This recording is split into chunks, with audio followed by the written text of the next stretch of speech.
Okay, so this is day 70, and today I have a few things to do. The app is getting close to the point where I'll be able to start close testing. And one thing I noticed is that here I save daily activity, which I keep for I think 30 days. Um, but despite this is myself, and despite I use the app every day, the log there is just say for each day, when you use it, and there is an updated ad, which is rather pointless, which is a timestamp of on when it was updated. But just it's good that there is a sub object because I can put more information. For example, how many interaction with the app every day, just to keep track. Right now, not a very important feature, but um, there is something that checks. This should be updated once a day, and I think maybe the connection fails or something, and but it still marks as updated. So that's why today is 14, and I already used the app. It should have had entries for 14, and also I use it every day, but entries are sporadic, yeah, at best. So let's have a look where this should happen. And it's in the sync orchestrator. Is where all the synchronization to the cloud happens. Saving local data. Data is local first, but is backup to the cloud. And this is something I will have to change because it will already be a premium feature. Now it's basically for everyone. But anyway, it's not released yet, so it doesn't matter, but it's getting there. So this is one of the things to change. But going back to saying why the daily activity is not saved. So there is a little bit of initial checks. Is it already running or did it run recently?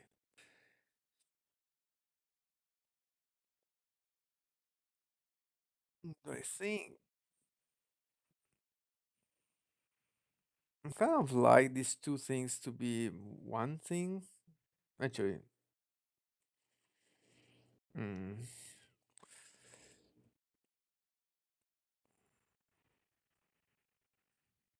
but right, what if I have, I don't know, this is not related, but what if I have a should run method, which returns a boolean that basically is this will do the login and everything. So it will return true if I can type. In this case, I will return false. In that case, I just see that I need an argument, the old state thing, and state is sync state. Okay, let's do this small improvement. Okay, and it should be private, so I'm gonna change that too.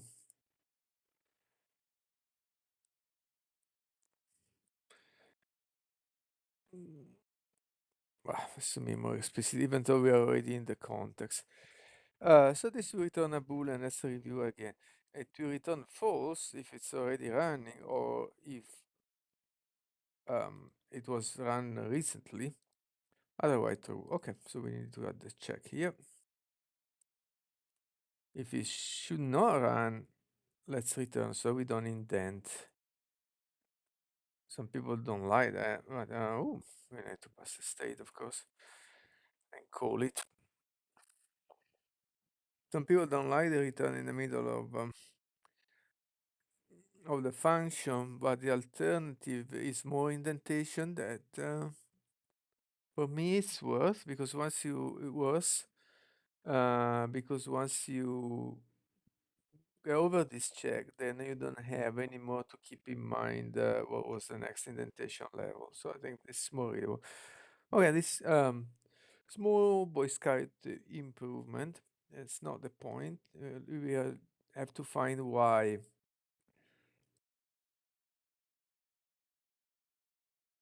Okay, this is the daily allocations.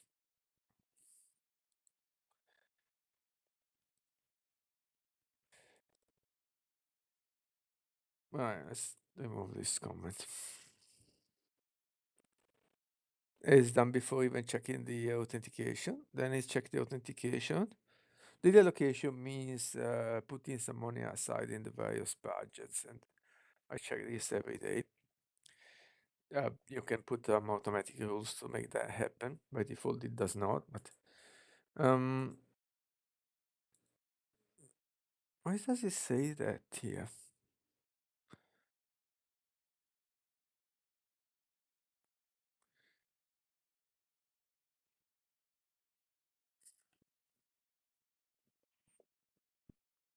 This doesn't make sense, eh? Okay, let's get rid of it. Then start sync. Okay. So hold on, eh? Let's go back. First, there was this basic check to avoid running the sync too often. Okay. Then run the daily allocation, which is protected by this check to avoid race conditions. And then we check if we have some kind of authentication, which could be with Google or anonymous authentication. If we do, we can do the start sync. Okay. And there, I keep the state. I say the sync has started.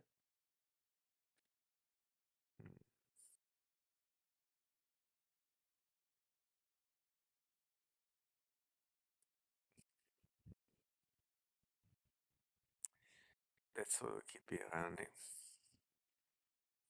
So there is a little bit of race condition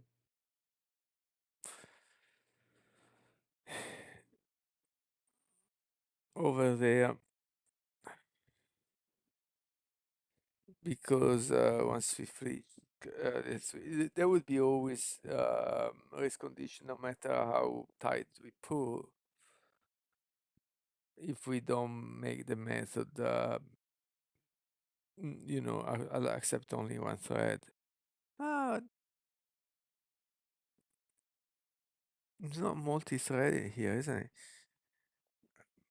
it? But anyway, that's not the problem. And I think after I done this fix of checking the allocation before that bug didn't show anymore, so I shouldn't worry. So the start sync. No, no, no, no. The start sync happens if you authenticate it in any way. Where is that? This daily activity is saved. I can't find it, man. So let me see again from this point of view. Um, activities called. Okay. Ah, yes, I think I do know. Yeah, here in do sync, there is this bit update user info, and this is part of the user record, so it should happen probably here.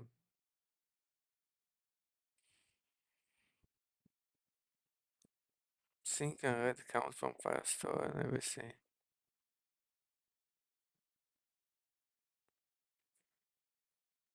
Oh yeah. So this is like, man, I should have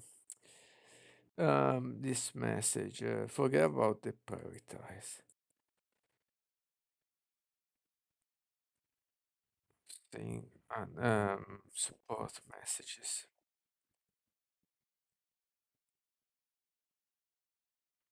No sync, but this is sync.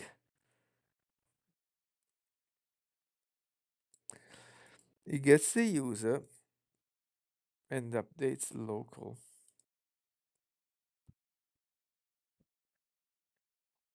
There is so much log because I had some trouble with this.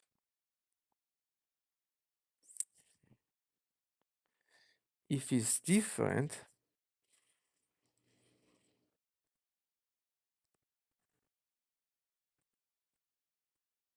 it updates. So it's not really sync, it's update. Let's change that to do sync. I hope I didn't use the method name. F2. No, sync is more update. Because think it, let me think it's both ways, but it isn't. Um, update user info. Okay, that's the one I'm looking for. And run once per day. Mm.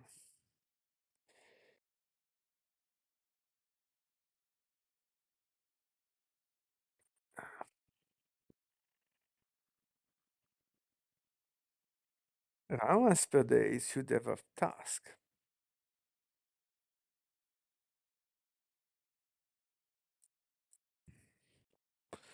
And then it says the last run date. If the task throw exception, then the next line shouldn't work. But maybe it doesn't throw exception.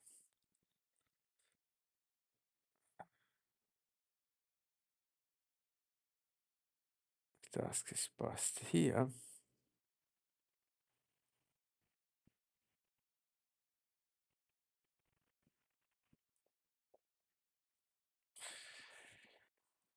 Mm.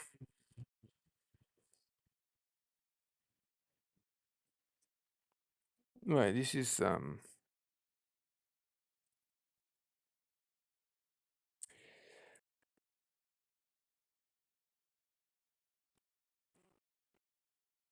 okay, let's test check this task.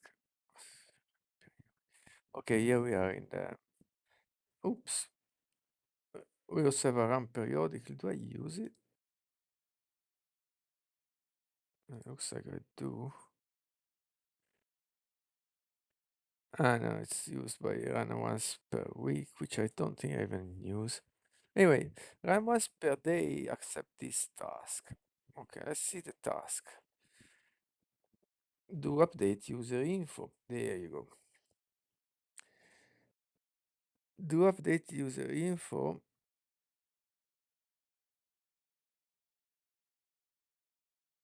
Why does it do refresh token and update state after?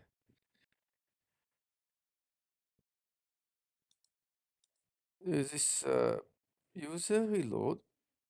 Okay, which is part of Firebase auth. Okay. And then this update state.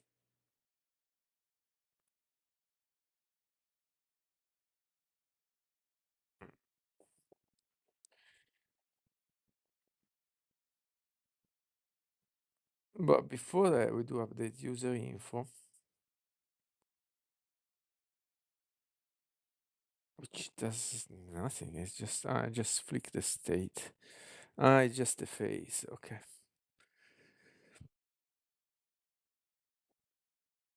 So the state service just keeps track on which phase we are. That's why it's done first. This is a little bit confusing, a method name, because it looks like it's updating the user info.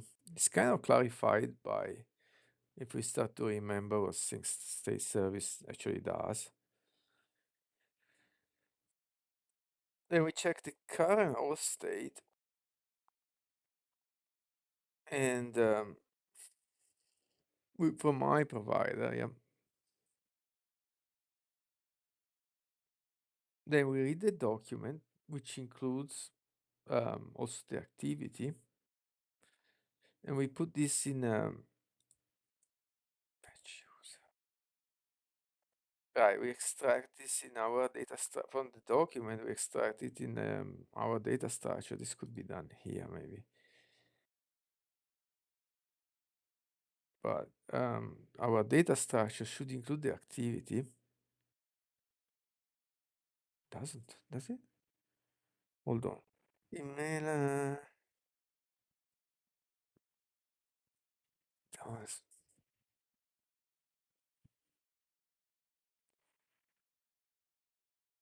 Our data structure doesn't include the activities. Let's see what we do.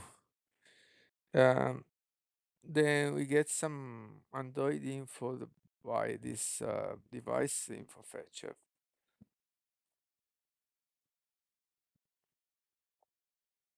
And then we create a modified user where we should add the activity. Maybe I missed it then, which is still of type FS user as before.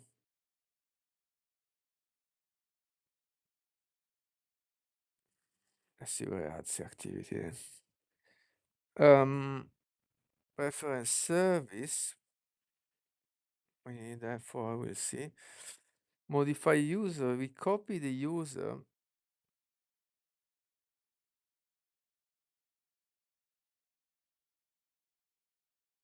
Mhm. And we put the last active ISO data, so there is that too that I didn't check, which is also old.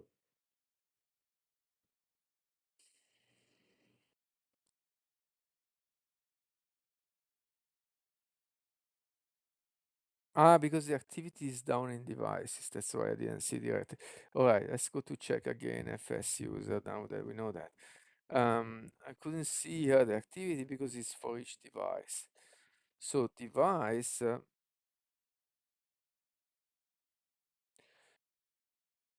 there is kind of a device identifier and there is this Android info, which includes the activity, I think.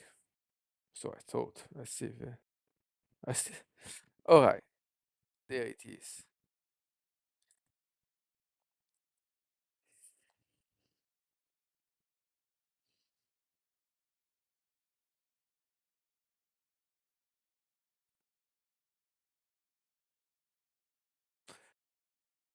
I'm seeing it's never initialized in the construct, so it's initialized to empty every time. I don't know, it just means it's optional, okay.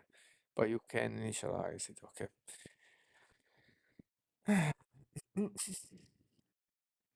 So it gets the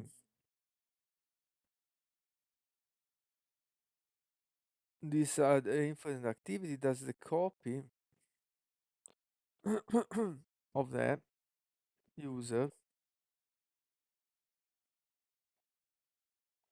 No, when you do copy with, it copy also devices. Then we get the activity, pre-existing activity. We add the daily entries if that works, and we clean up the old ones. And then there is a specialized copy for some reason,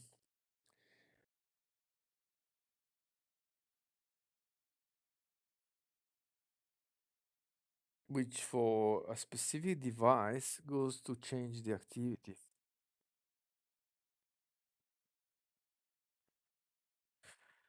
So all of that is just manipulating this FS user in memory.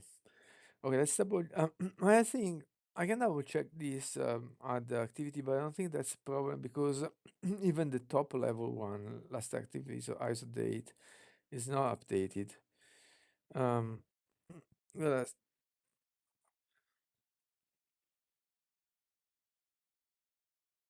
there is that. However, this check is not done there.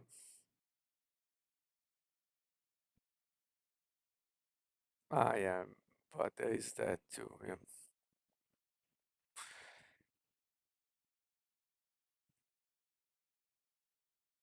So it could be the trouble could be s- this last active is not updated correctly. Oh, this is really difficult to figure out.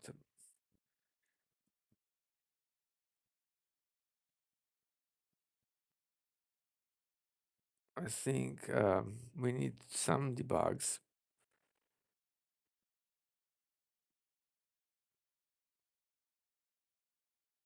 I think we can get rid of this because now this is mostly okay.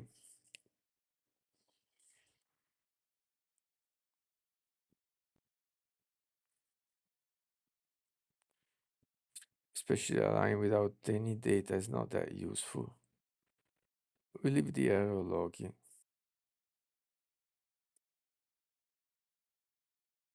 Okay.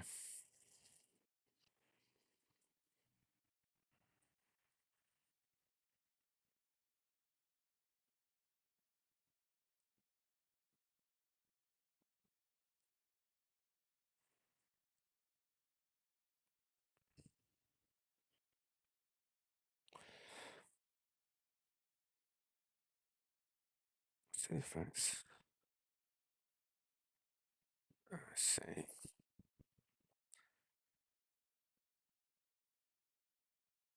it's already code there, so they don't need to do a try catch here too. Okay, let's keep it simple. Oh, I'm touching a lot of other stuff. Maybe I should hold off. But it's like it was obvious update. Mm-mm-mm.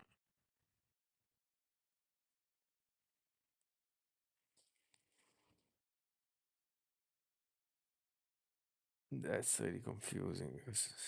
Yeah, yeah. Let's get rid of that. Okay, so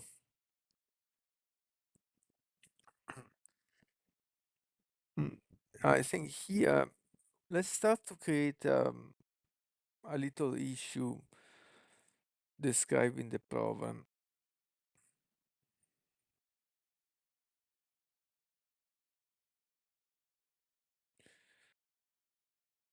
Daily activity, um, not always recording. Um, I say create an issue about daily activity, not always recorded.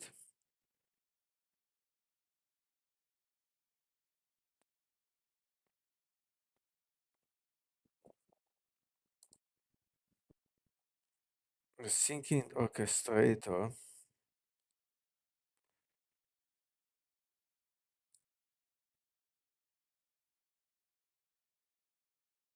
is calling various points.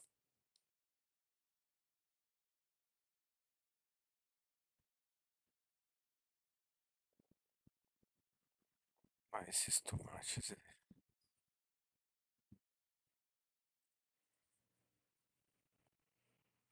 Ah, there is a on timer every 5 minutes,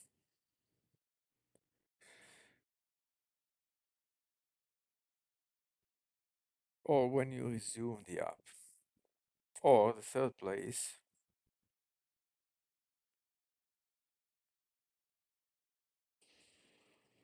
in the background, but I didn't find it.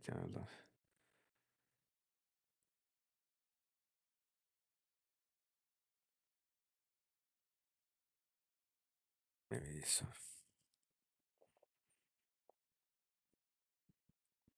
Okay, that's where.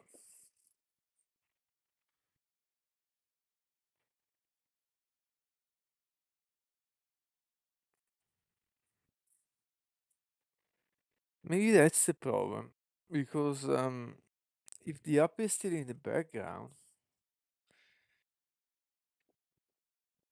then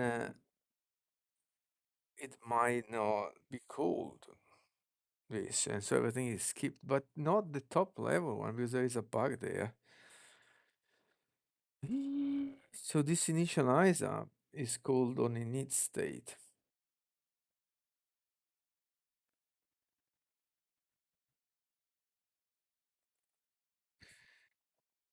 No, it's recorded. Okay, but I want to add more information. Yeah? And it's bit spread. It's difficult to. Uh, let's go here. Okay, close this.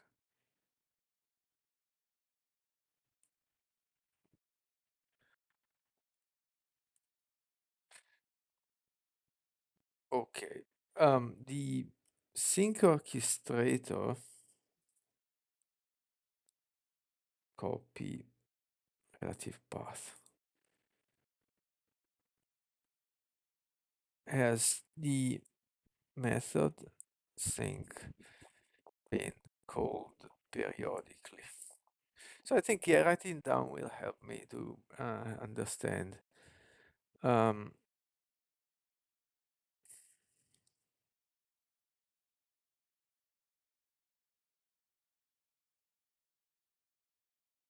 then we go back to here.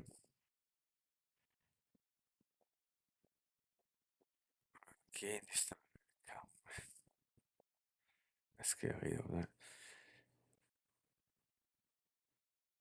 So the comment actually says what the method name already says, so let's get rid of it. These are the LLMs, and my sometimes commenting too much. Yeah, but it's good. This is delete.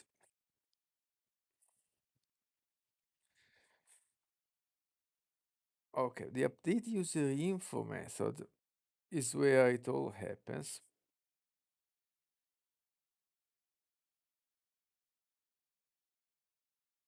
Yeah.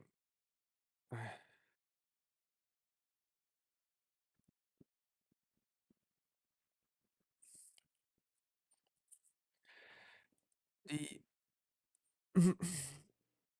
update user info has a guard to run once per day.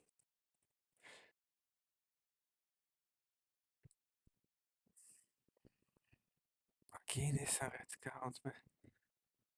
Yeah, I knew I had this too much logging to remove. Okay.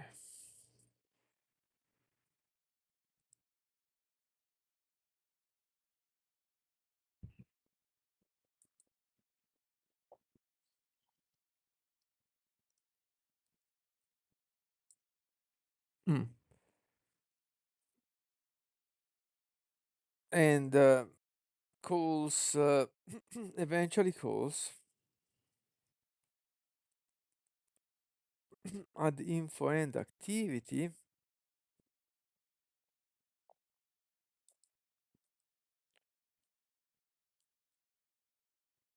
which in turn calls add daily activity entry. Okay.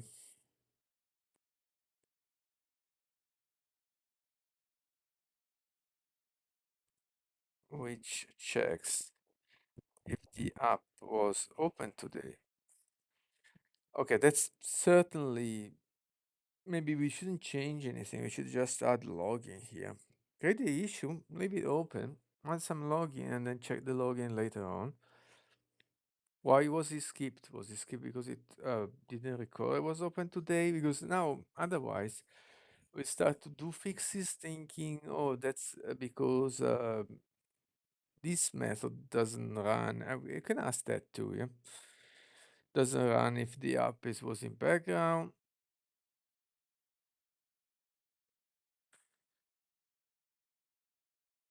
But we still have to understand the issue first. That's not an easy issue.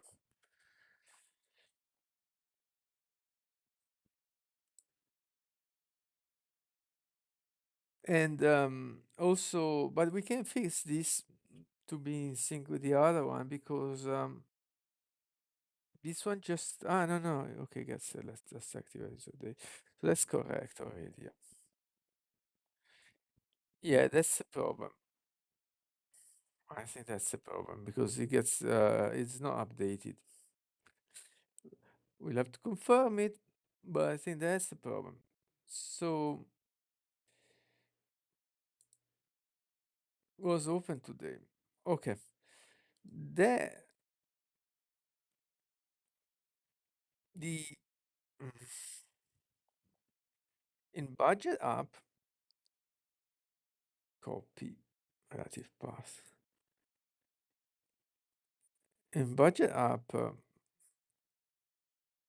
in its state,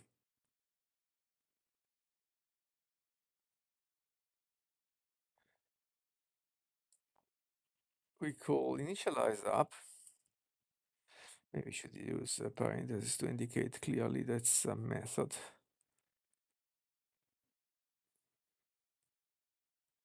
It's like a common convention.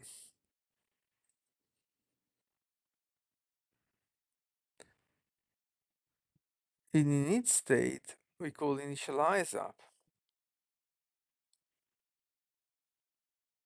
Okay.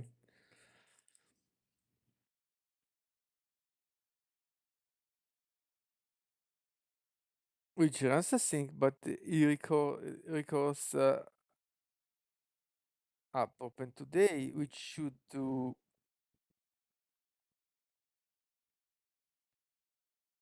was open today. Just check if the last open ISO date. Okay. Which records the app opening date in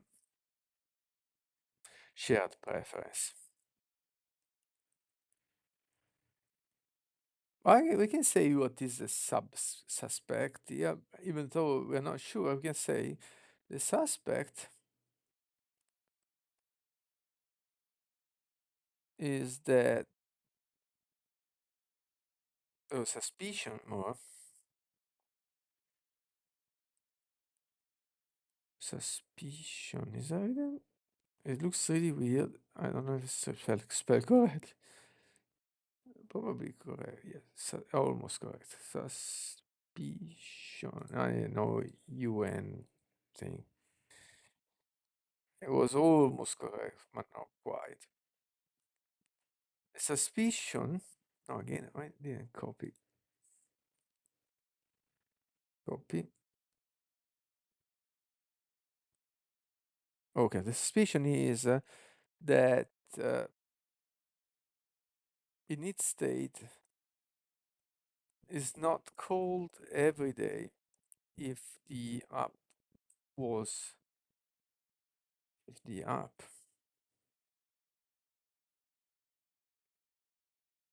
oh my god, this autocomplete is so annoying, was already in the background. Okay, we get this prompt, and the prompt says, look at the source code to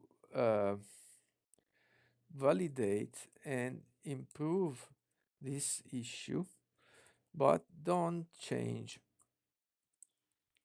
any code, any file. Okay, so let's try like that. So this is the AI. I also have ChatGPT 5, the $20 subscription.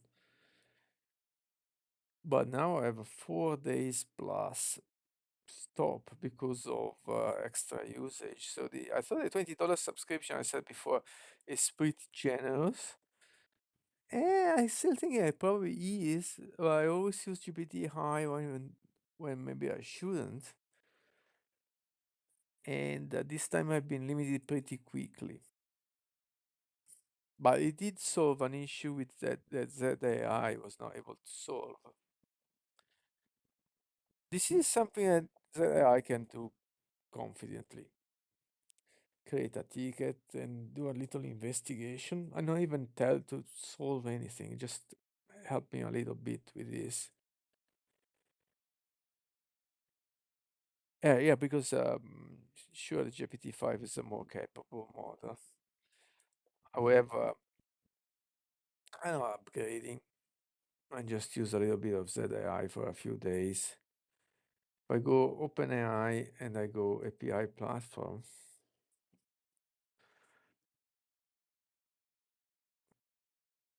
Not even sure it's the right place because I think the next step after the $20 is 200, which is a bit steep. OpenAI, if it was a $40, $60, maybe I would do it. OpenAI subscriptions. Let's see if I am right. Maybe they change. These things can change often. So let's double check that. Well, this is for API, which is generally more expensive than subscriptions.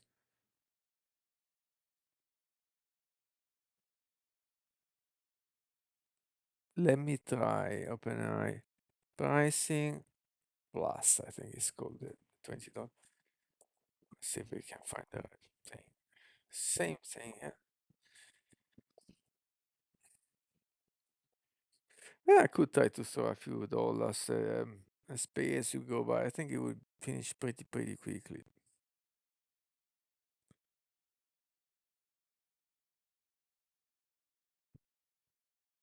Can't find. Yeah, this include ChatGPT.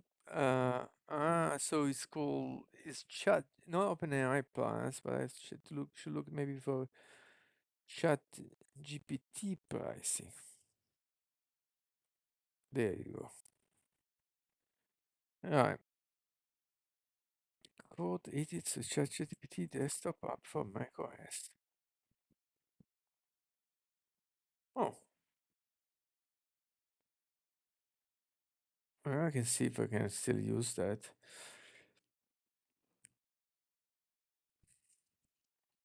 This is the plus. The Pro goes directly to 100. Don't know why they don't have something in the middle. There's always some name. This was more of a curiosity. So what is the ChatGPT? ChatGPT, what a bad name, man. Um, Mac app. I don't have it. Maybe I should.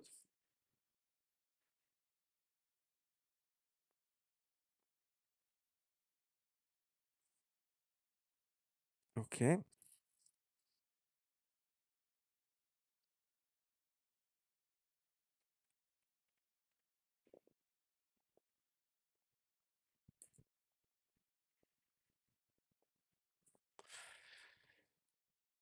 Alright, these stupid installations on the Mac. Dump.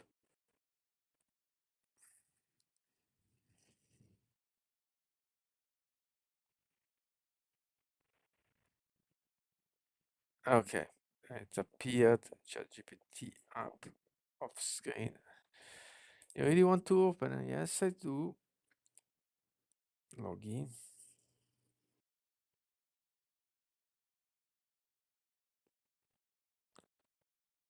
We got some answer already there.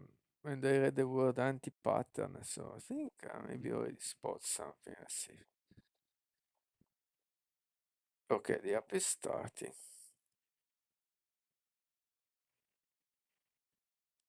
Mm.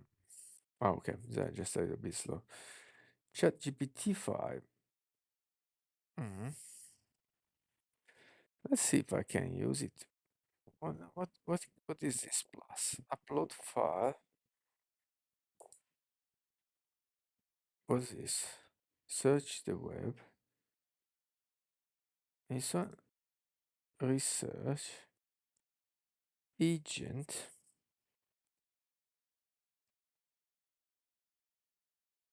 I'm not sure what this does.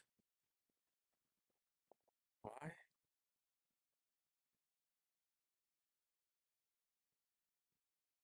Ah, interesting.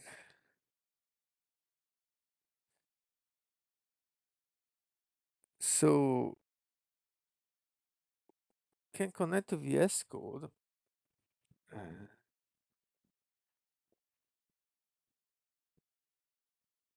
I didn't know I can use codecs in VS Code. Okay, good to know. Well, I can't because I know I'm out of tokens, but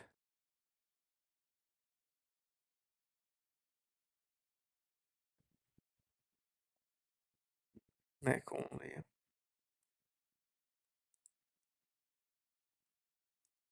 Uh, I don't know if there is a loophole because despite I finished the token for Codex, I can still use the chat GPT's chat on the website. I wonder if I can still use the desktop app, which is not Codex, and that's the desktop app to talk to Codex. Probably not, but worth trying. Okay, so install the extension, which is here. Put it there. And close this. Okay. Let's see what ZAI said. What GLM model. Okay, you went. I will investigate the daily activity records by examining. Let me fix this window size a little bit.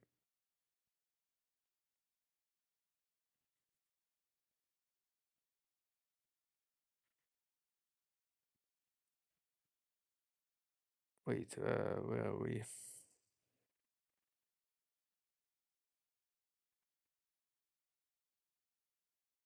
Okay.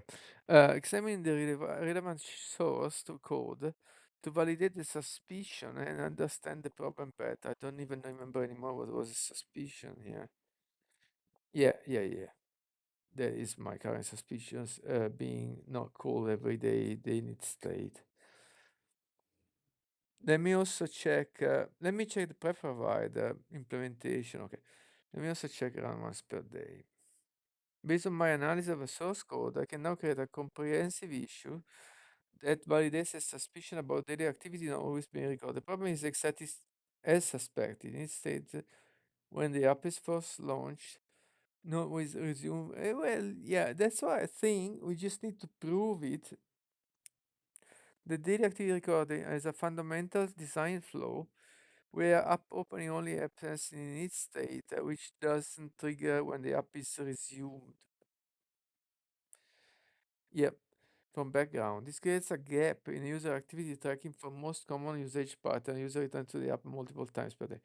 The system used different mechanisms of tracking daily activity. Record app open today for simple app opening detection. Run once per day for complex daily task. Okay. The issue reveals broader architecture content about Flutter lifecycle management. Yeah. Hit me hard, man. It's okay.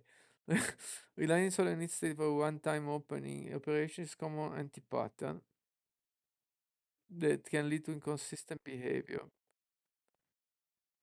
Now create the issue. Okay, but you didn't, right? Stop there. Can you create the issue in GitHub? I would say please normally, but that's an AI, so you don't need to.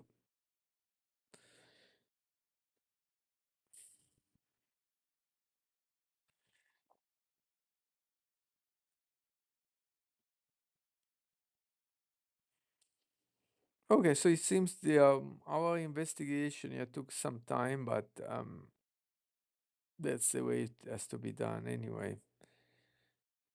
Starting the week clean, we're gonna start the first week. We've done a hell of a job already. Lots of stuff have been close to done. Okay. Uh, I will accept and read it in GitHub. It seems easier than reading it here. So what is doing? Creating the issue in the repo. And there's to add it to the project now. Let's see if it does that or we have to prompt. It didn't. Key points included the issue demonstrates life cycle anti-pattern. Hey, again, I already understood. I made a mistake. Is this operation that should occur on resume. This type of common mobile apps because developers underestimate how frequently users interact with their apps. Um, Clear problem statement, root cause analysis. All right. I just want to prove that the issue is now available there. The problem is not in the project.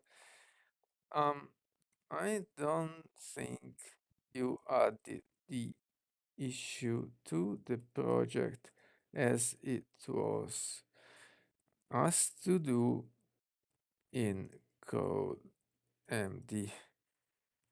Don't lie to me. Did you read it?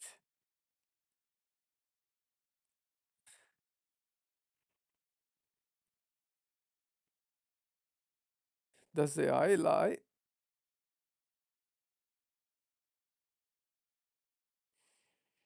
You're absolutely right. Didn't add the issue to the project. According to code MD, I should follow project management workflow. Eh, there is something we can remove because now I have a default status. Uh, I just realized. So let's open the Cloud MD. That one. Let's look for GraphQL. Yeah, okay.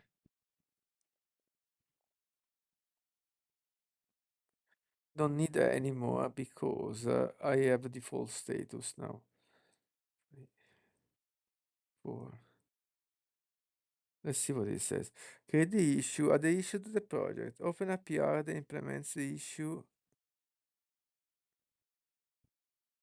Nice. Uh, no, that one close because sometimes I open many PR for one issue. But how can you open a PR if you didn't open a branch? Create a branch.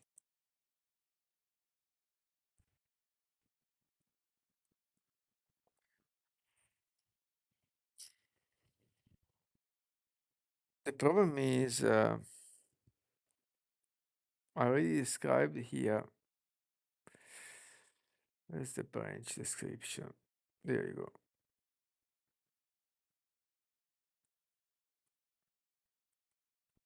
Yeah. Should I remove this?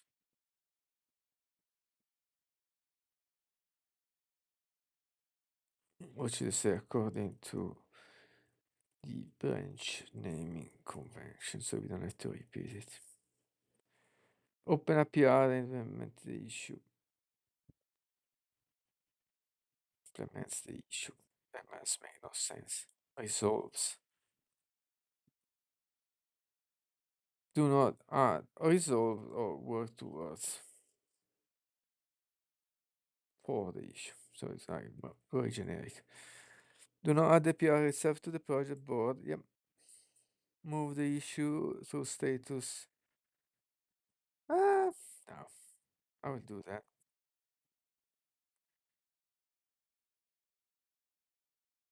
Mm. That's well, we authorize that. Adding to the project is fine.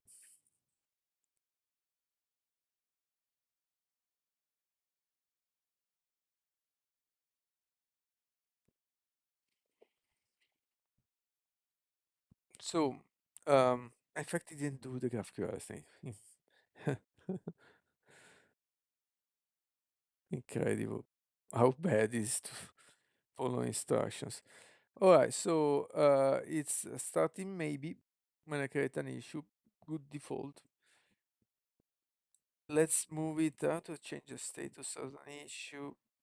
Maybe I open it and let's put it in progress. So I go to the work and I can read the issue because I didn't read it yet. The activity not always recording, it states, well, yes, okay, that's true. Is that the cause of the issue? Probably, but then the activity is not consistent because in its state method in runs one when the app launched, not when the app is resumed from the background. The issue occurs app detection, activity check, life cycle problem. Daily activity should be recorded whenever the user of the app. Incomplete activity tracking, inaccurate engagement metric, reduce data quality. Um, yeah, wait until day two. That's amazing.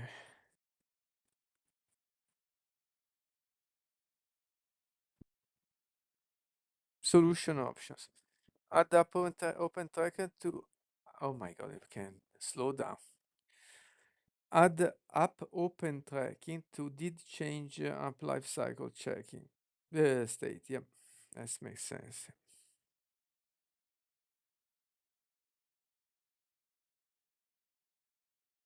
Yep.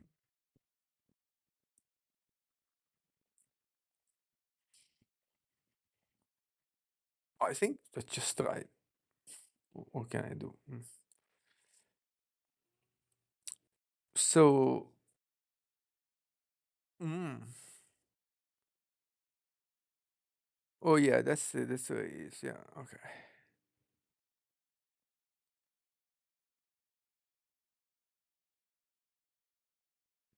Let's ask about the timer.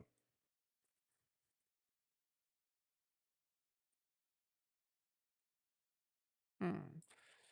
What about the timer which is created in its state? Will that be preserved across resumes? Will it run only on foreground also when it resumes? Wait, no, sidetrack, but so this initializer did change up life cycle state. That's what it said to use. Yeah. So there is this thing called initialize up, which does a little bit more than just that, isn't it?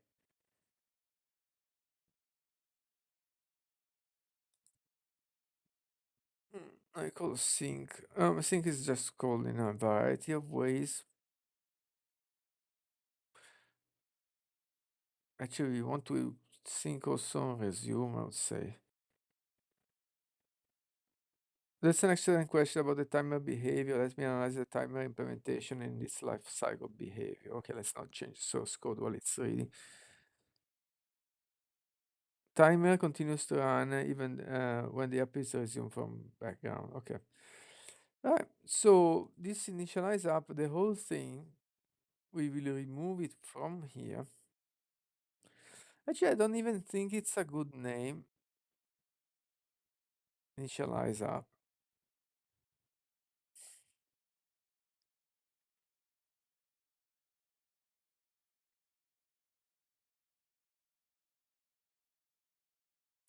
It does two things that are a bit odd.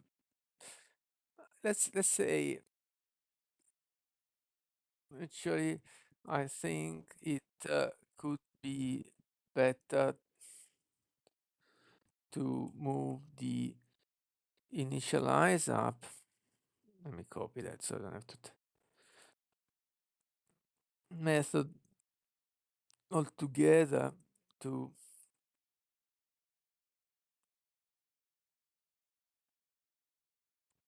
to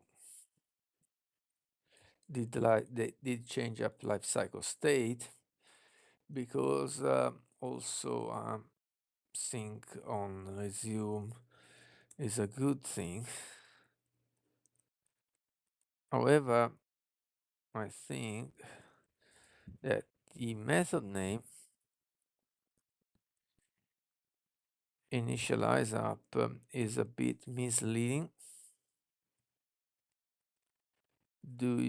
Can you suggest a better name? Um, don't modify any else, only talking now.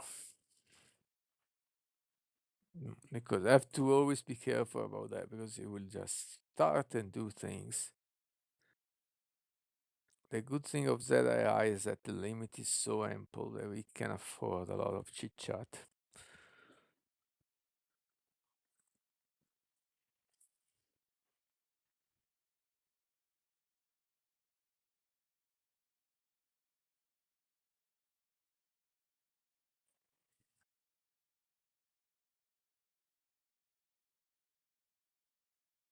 Okay, I see. Well, all we have to do is move this method from here to here. But we also want to add some logging, perhaps. Let's see what. Okay. Whoa, whoa, whoa. Where is my question? The problem is that it's not. There should be some kind of separator before a question and the next because it's always difficult to find. There you go. I have to look for perhaps this greater than symbol. You're right. Move initialize up to did up did change up life cycles. Did change up life cycle state makes more sense architecture. Let me suggest better names. Better name suggestion, clear intent, explicitly indicates what happens when the app comes to foreground. Accurate reflects what's called on every resume, not initialization, and follow convention, similar to life cycle method patterns. Handle up foreground. That's quite good. Yep. Um, common naming pattern in mobile development. And it's the first one. On foreground event, more generic, still clear. Set up session, prepare up for use. I think I like that. So let's rename it. F2. I'm the hub foreground. Happy with that. All right. Okay, we didn't move it yet, but we rename it. Rename it. Your approach is better. Moving typically engage multiple times. Benefits of this change: sync, consistent behavior, better resource management.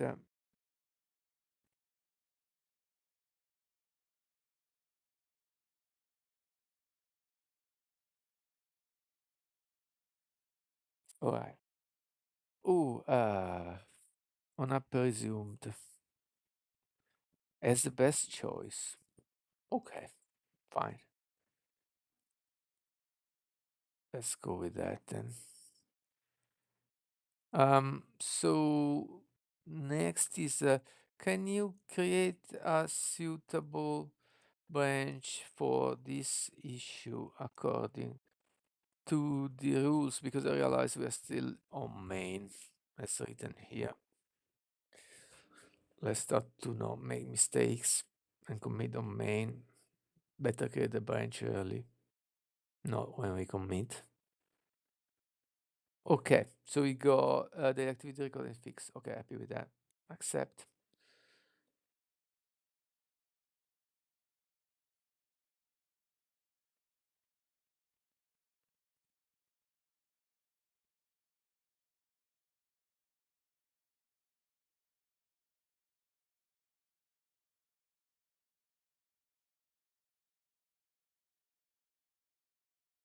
Uh, so the problem is, should it be inside the if or not? I'm gonna ask that. Okay, can you move? I'll ask them to do as well. Can you move the now renamed on up resume method from? I'll be super explicit in its state to did up life cycle did change up life cycle state, and I would say should it be inside the if or not? Okay, the if we can read it, so I don't need to say anything anymore. I think it should. And then we don't need to do the thing there anymore.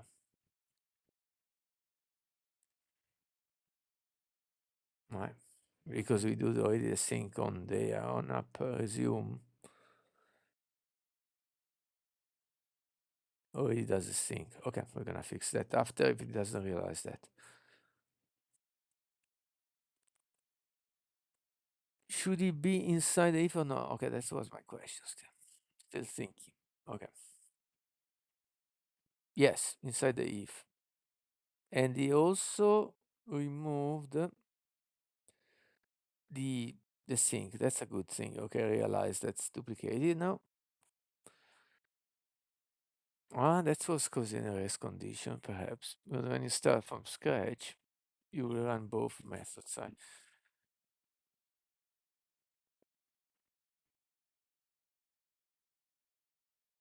Actually, what is state? Upper life cycle status. Detached, resumed, inactive, hidden, paused. Indicates application is in default running mode. So I think that will run also when you start fresh. We're gonna check that. Learning a lot, like by going slow. Okay, changes made. Remove in its state. Okay. Uh, from in its state. No longer calls on app resume during initial widget creation. Added to did change life cycle states. Now call apps resume every time the app resume from for background. Remove duplicate sync call, exactly. Kept token refresh separate. Mm,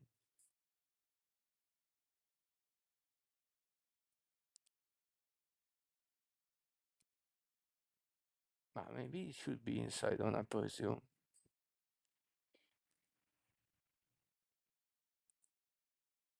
Mm,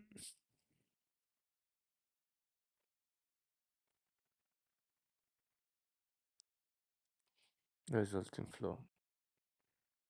This change fixes the core issue, also improving the architecture. Now correctly records the daily activity, whatever user resume from the background, which matches the actual usage behavior pattern much better rather than requiring up full restart. The fix is now complete. And should resolve the activity issues required, the user will be able to track the activity correctly. Okay, so would did change I think the answer is yes, but I just want to clarify. Be called also on first up start or cold start, I think it's called, right? And so would both init state and after that is finished, would did life cycle up change state be called? I don't know if that question is the best question, but should be clear enough. We can use that AI like mad because the $15 is very ample, but it renews at 30 and I disable the auto renew. I think I will do Claude for 20 rather than paying 30. Mm, okay. Excellent question. Let me clarify the app lifecycle behavior. Call start. Yes, it's called on first app start. Call start is the exact sequence. Okay, as expected. Yep, perfect. But did call immediately after? Yeah.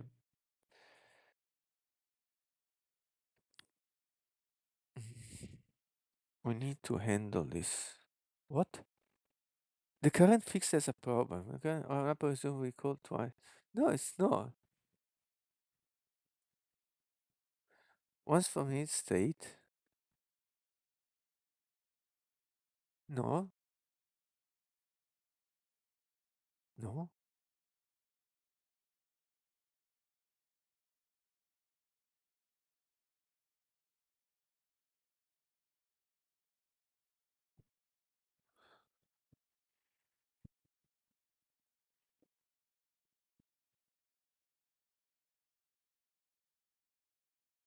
I don't understand.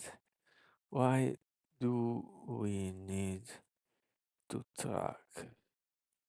Assume it's Okay, to call on resume multiple times. A short time windows.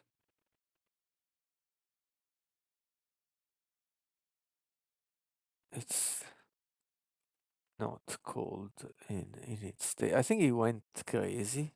That doesn't make sense what he just said. That's where he shows, less capable models. Man,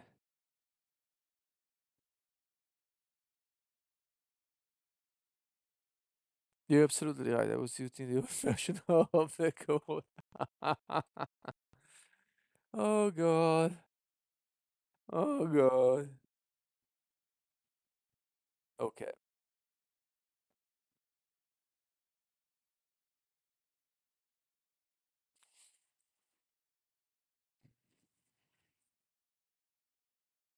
We need to do a couple of last things here. The behavior is correct. Yeah.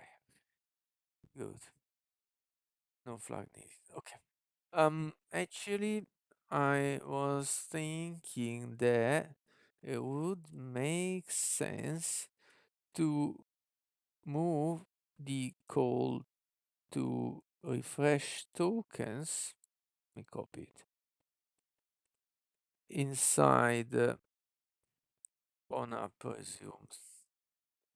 See.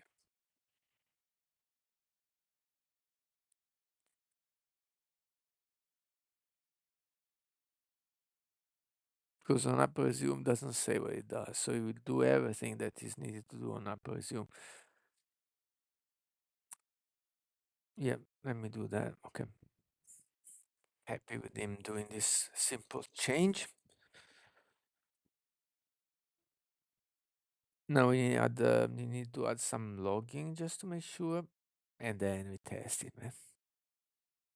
I think that should be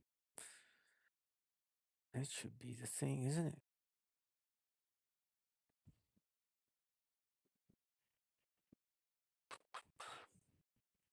Okay.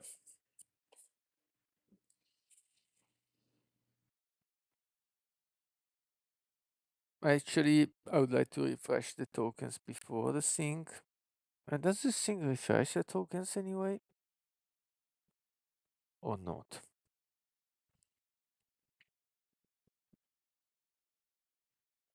Okay, let's refresh this tokens as the first thing.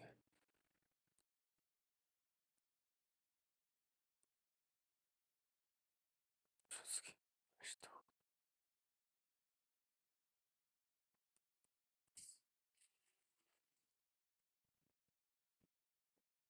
Yeah, it just check your connectivity as well. That's very good.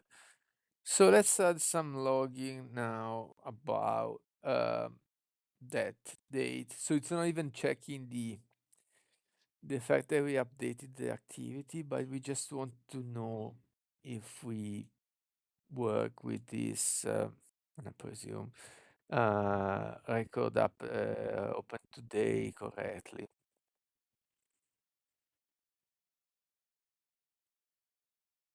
Just says, yep, that's all it does. Just saves today, just every time. Okay, it doesn't even check. Does it need updating?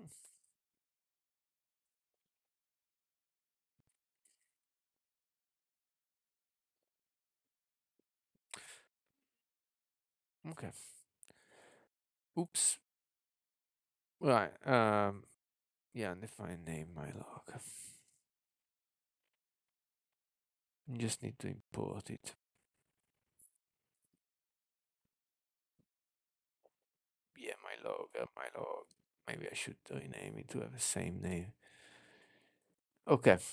So let's find where it is. Okay.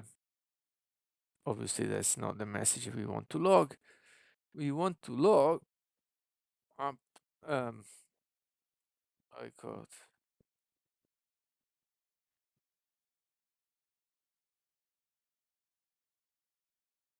Oh, let's use the method name. Record up open today. And today is ISO. That's it. Nice. We had that. Okay, let's have a look at the changes. That's already 46 queries. Let's look at the unstaged changes. Yeah, no main, we're on this page. Okay, we change a little bit code.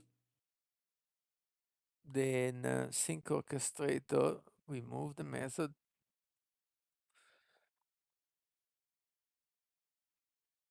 Right, we rename the method name.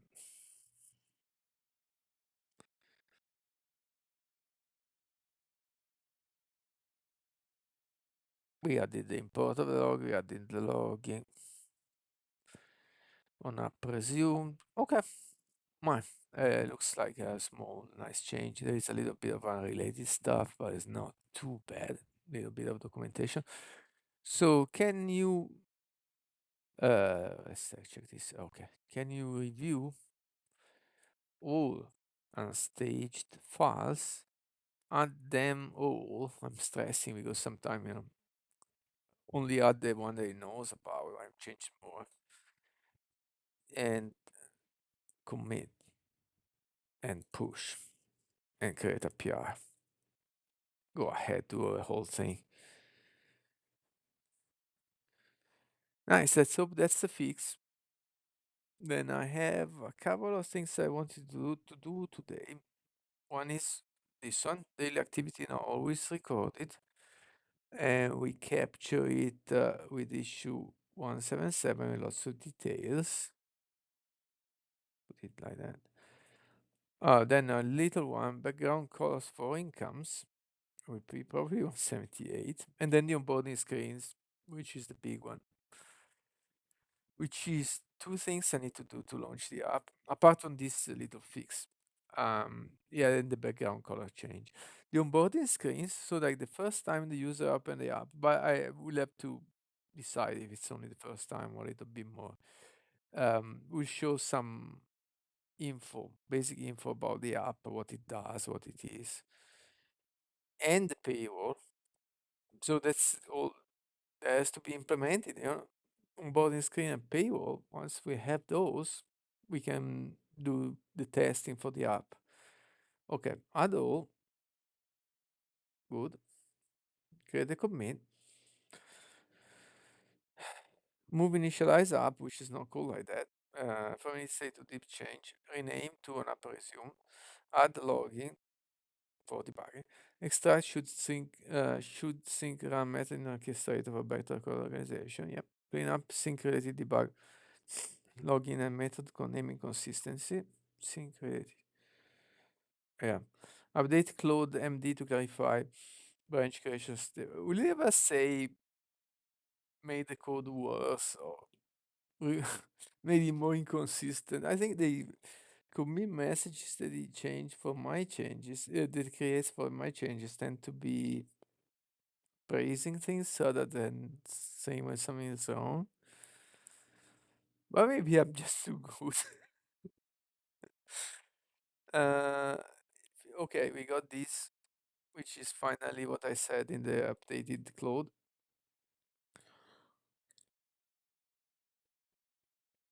Commit and push and create API.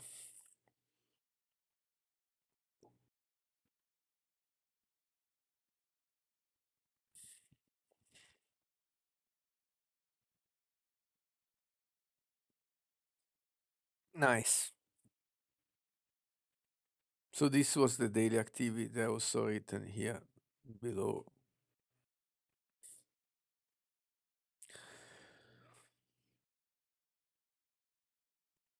So, well, now it's pushing and creating a pull request.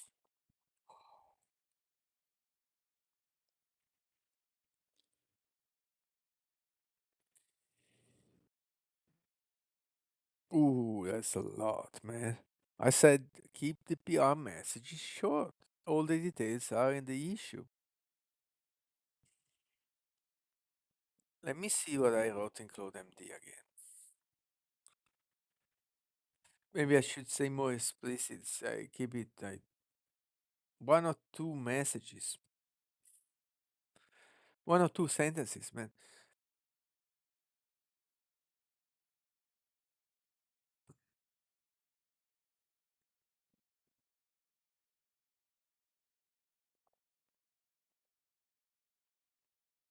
Be brief and concise.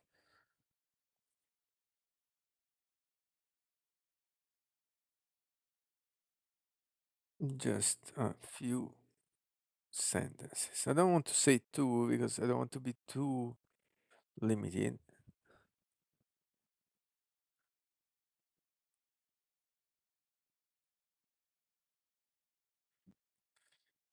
Detailed explanations belong to the issue.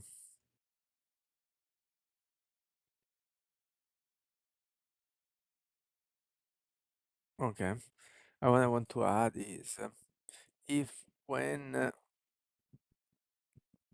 creating the PR message,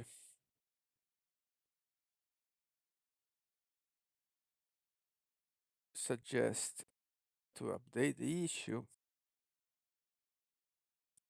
if necessary. Maybe this is another bullet point.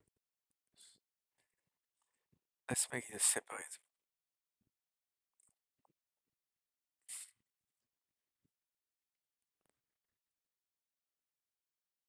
Okay.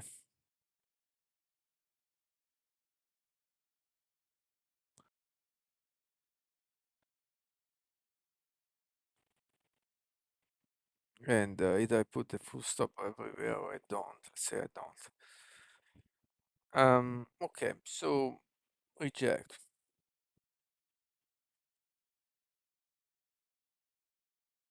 I rejected the PR message because it's way too verbose. And to remember this, I also updated ClodeMD with clear what's called guidelines, commit messages and pull requests.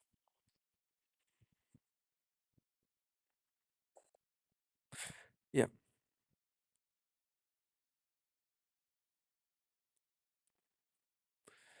with clear commit messages and the pull request guidelines.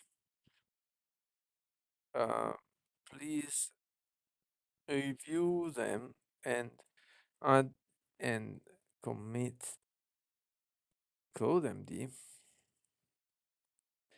Then create a PR and update the issue.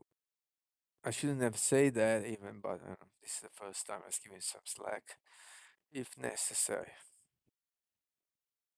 which it would be because we have a solution now.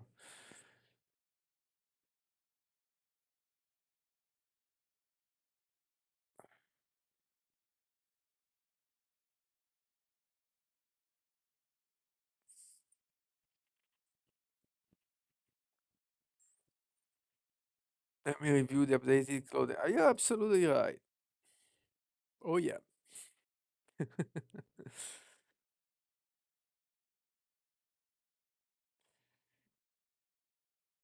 Okay. You read the 20 lines, only the changes apparently. Update with clear PR guidelines. The commit message is perfect. One line.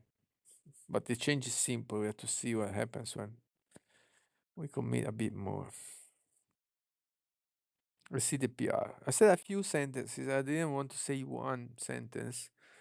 Don't want to be too limiting, but still, all the details shouldn't be there. Should be in the issue for my preference. Yeah, this is like totally my preference. Ooh, that's pretty easy. Much less than before. Yeah, it's still more than I thought because there is these details.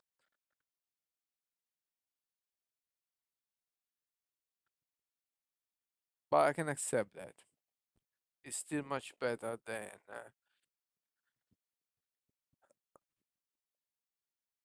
Still much better than. Oh, once I refused that, it didn't show it anymore. Yeah, but it was at least double this. Okay, let's accept that. Maybe I should say two, three sentences or a few. But anyway, this is acceptable. And now we should suggest to update the issue. Let's see what it does. If it's create a comment or updates the body or what. Yep, there you go. Yeah, it's updating the body, it looks like.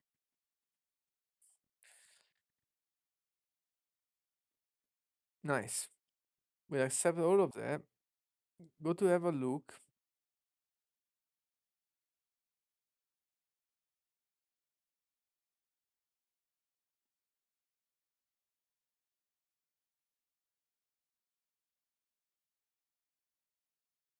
Mm, Or is this already checked? We even don't know.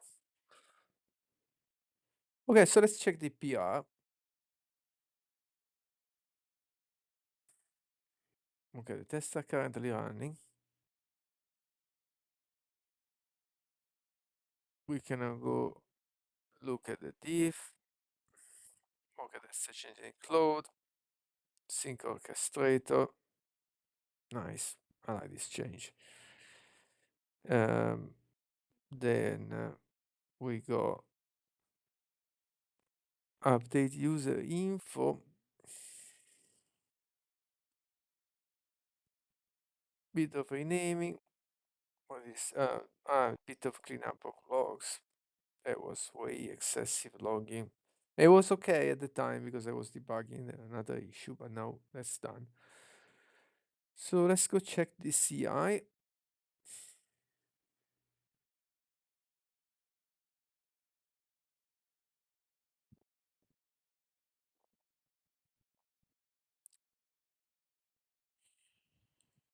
Mm, okay, it's running Flutter checks, which is the main thing. If that's passing, everything else will pass because we didn't change anything to make the integration test fail.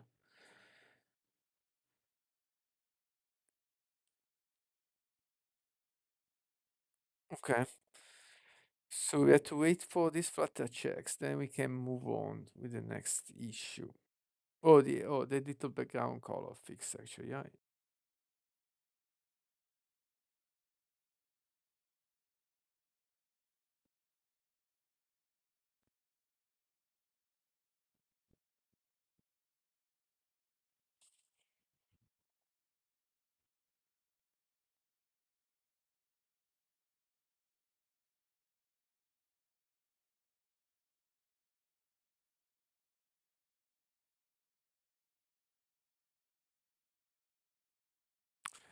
This takes maybe 3 minutes. I don't know. Well, only 1 minute. Ah, yes, it used to take 3 minutes when I was running this on GitHub, but now I moved to self-hosted because I'm near the exhausting the free tier, and then, so it's much faster locally. Almost 3 times faster. Um, so I want to also check. Yeah, this you can have $16 per month free, mm, and I now move almost everything to local execution, so this should grow slower. But I might hit the limit and have to move everything to local execution anytime soon.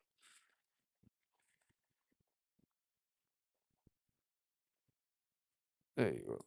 185 of 2000 minutes and still 17 days. So,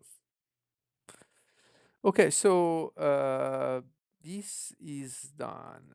We just have to wait for this to run. In the meantime, we can, yeah, that's definitely ready for the review. Hopefully, we'll do good. In the meantime, we can check out to main and we can prove but it's already up to date. And we can describe the new issue, which is totally unrelated. So what we're gonna do is I could do clear, but I do a oh I wrote with, I think, and that still worked. I don't know. Um, we run a new Claude session which talks to ZAI. Okay. That would be a problem to do a Claude session because we'll have to change the URL. Wait a minute. Um, this starts with a check. Can you check the background of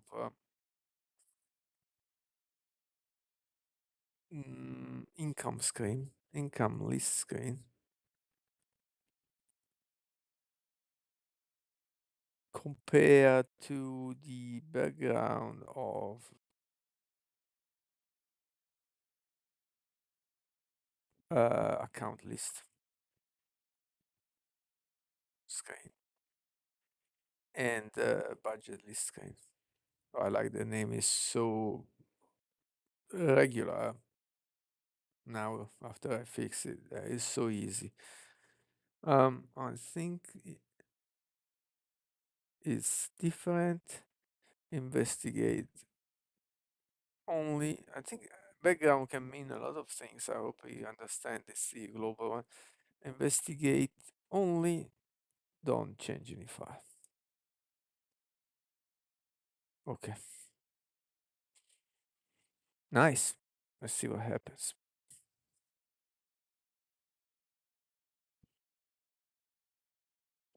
Oh, investigate the background difference between these three screens. No explicit background color, default scaffold background. Yep, surface overlay. The income is inconsistent. Yep. All right, that's great. Can you create an issue for that? Let's see. I don't say anything. Let's see if it reads the guidelines. A new session. No memory of previous sessions, but Claude MD should be the memory. And we already wrote all the details there. So in theory, that's enough. Very good. So he knows the repo. So I see. Okay, so um, let's change the goal here and say it's not daily activity anymore, but is income list screen background. Perfect. The issue is created successfully. Did you add it to the project? No. You are not following guidelines. Let's try only that. My little experiments. Here you go. That was enough. Little nudge. Don't even tell what there was a problem. Nice. I didn't say that. Let him do that. Okay. It didn't work. Um, I thought we removed that bit. Hold on. Let me check again. Oh yeah, you're right. The reason is um we didn't merge the previous change yet to the code MD, so it's still reading these instructions. So it's right. It is right. We don't need that. Let's stop. Yeah, because I told not to do it, but that's not merged. So it's looking what's in main, which was still saying to do it. Okay, fine. This data activity not recorded will go to review and test phase. And now we have a new issue which should be in maybe. Yep. And I move it myself to in progress directly.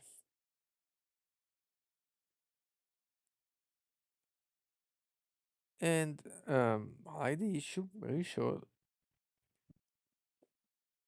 Yep. Now we are still on main. Yep. Can it's okay.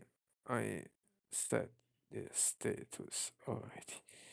Can you do in progress? In pro. Okay. Can you?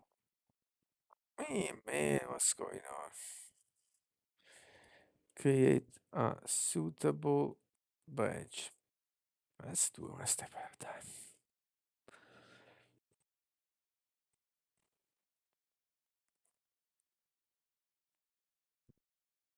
This is a very simple change. I'm totally confident that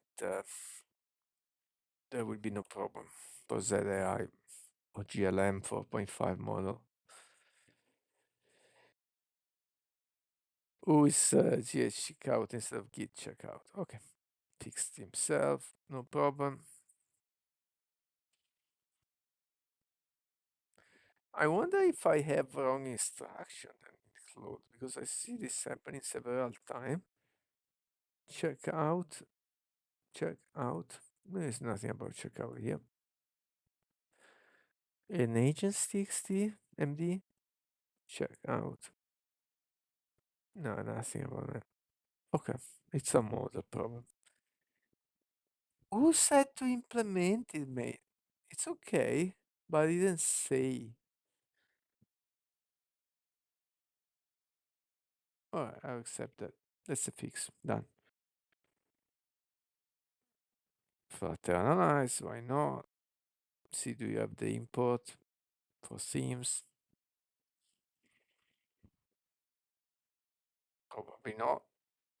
Probably that's the issue. No, okay. Complete pattern explicitly, all 3D use background color. Fantastic. Fantastic. Create a PR. Follow the rules. I shouldn't say that, but it looks like I have to sometimes.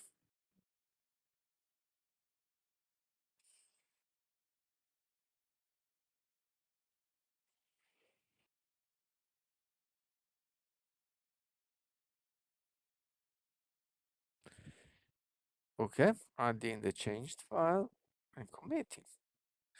Fixing list the screen background for color consistency, background color, theme surface overlay to match shadows. Create commit with background color fix. This is not part of the commit, or is it? That's a commit. Pushing. Allora, background. Verifying common string displays the correct background color. Check the other list. See what's correct. That's a bit dumb. Why the other list should have changed color, but leave it there. Not going to fight every little things. Choose my battles. Created successfully following the project guideline. Brief commit message without generating cloud tags. Branch follow naming convention. PR body includes summary. This plan. No cloud generated included. Yeah, yeah. Do you need to update the issue with the PR link? And the answer is yes. But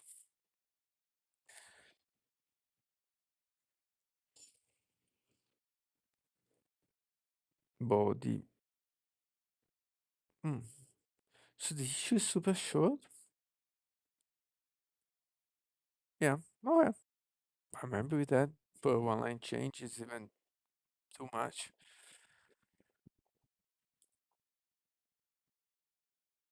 Cool. So now we have two actions that are currently being built and two PRs to merge and cross merge. Unfortunately, normally I'm much slower generating the PRs, but now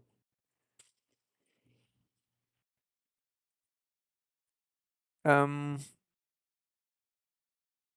yeah, so we just let him go. Um, go back to main.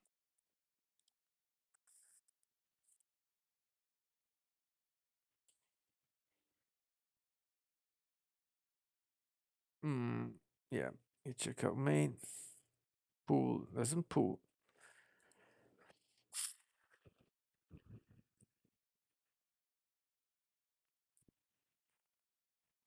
The last big thing is this onboarding screens. Ah, yeah. The other thing I wanted to do is this. Move this to review. Ah, 179. Don't know why I skipped one.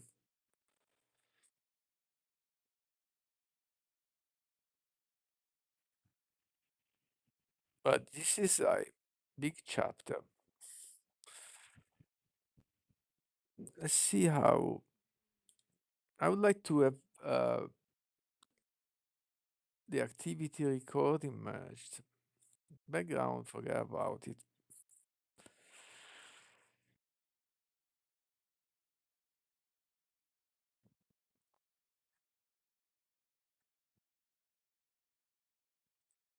Right, so this one is currently executing the main integration test, and we didn't change anything there, so they will work for sure. We can just merge this one. Forget about background, but this one is important.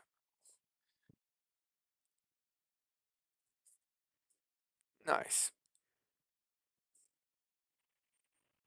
Branch deleted automatically. That's fantastic. So now we can go to the only remaining pull request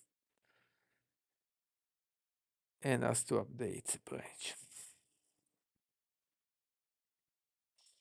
And it's no problem.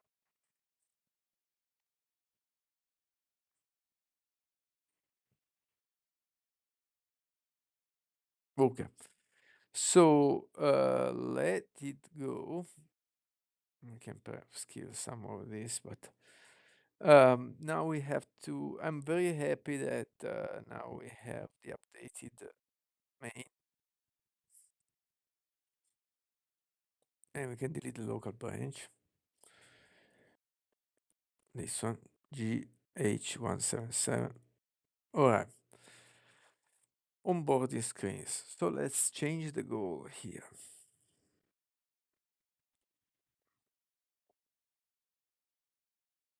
Onboarding screens.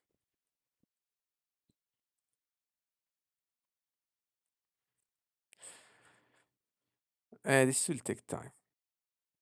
Not something I can finish today, perhaps, but let's see. GPT-5 is gone. Quit. No need to keep that open. Um,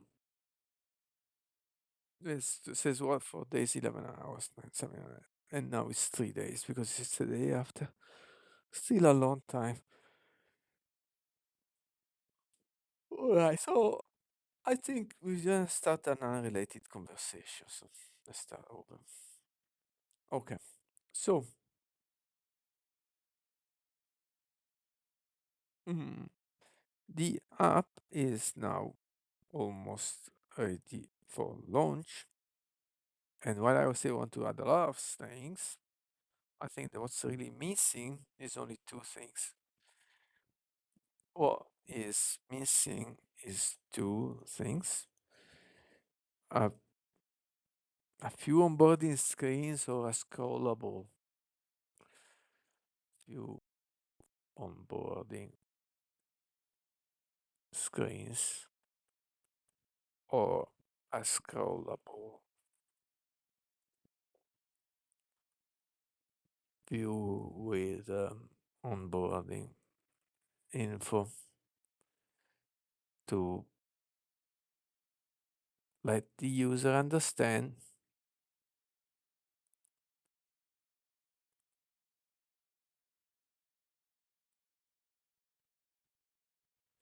what's the app all about and why does do they need it? Um, shall we keep it strictly technical? I just want to check this. This is all about marketing as well, not just or have some emotional appeal. Okay, let's check that just to make sure we consider everything. And at the end of this onboarding, whatever is done, we shall show a paywall. Um, Understand this is a complex task or issue or epic is an epic, just saying. I just want to start planning and well, planning, but start deciding how it should be done and what to consider. And one question is as well I have is should the onboarding be shown only once or every or only once or the first few times until dismissed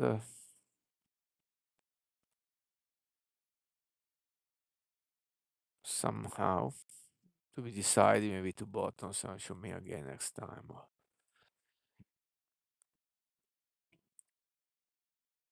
should it be callable on demand? Okay, let's start the discussion.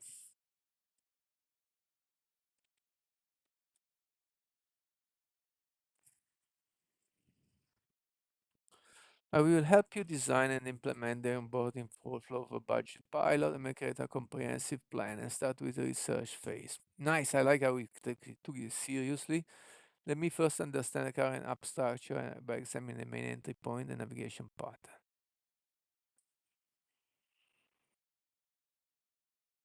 Alright, knows nothing about the app.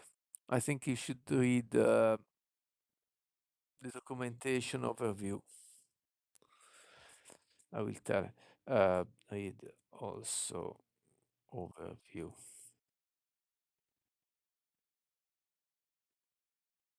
Let's see what it says first.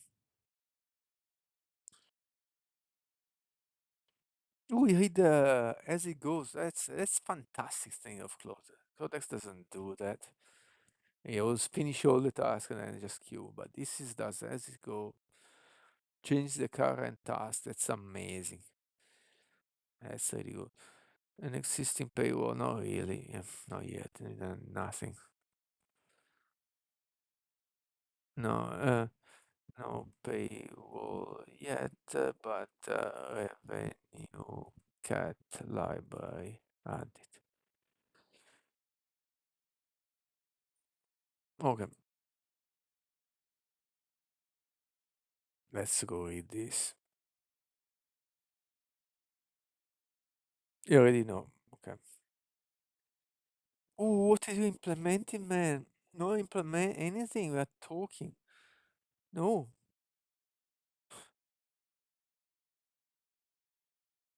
And now, yeah, let's have a look then. Fuck. Who told you to implement, man? Fuck.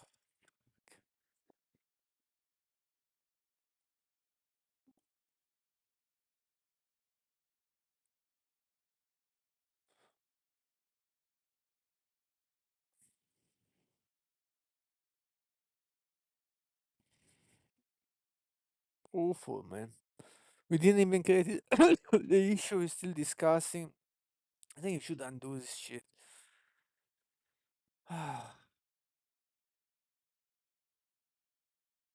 That makes me angry every single time. Based on my research, I can provide you a comprehensive onboarding design strategy, app as revenue cut integration, but only basic purchase API. No existing payroll.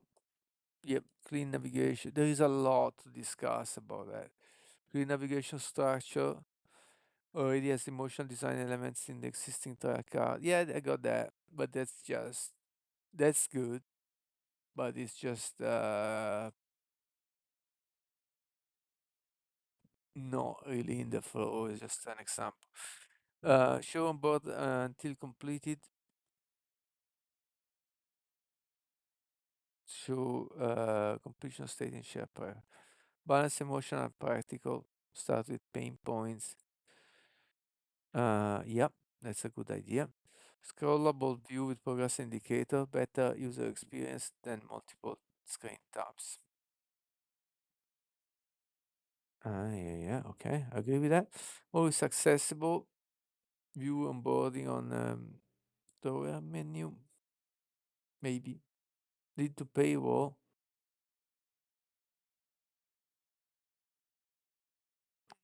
The problem, emotional hook, visual presentation. Yeah, where did my money go? I like that. That's my question. Every single month. The solution, hope your clarity, but Japan camera organizer. Yeah, there is work to do to present it better, for sure, but okay. Um, let's start the motion design pattern, icon gain,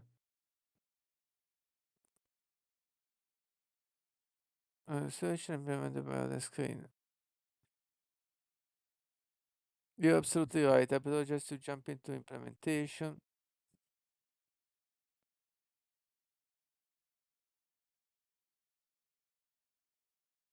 Um, let's have a look. So, um, we'll have a look at what you created first. And always delay later. Okay. First, though,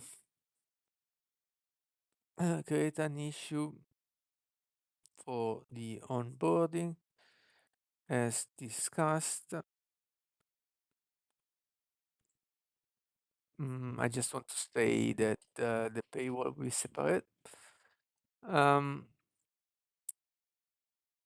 You can say it will lead to the paywall, but the paywall itself will be done as a separate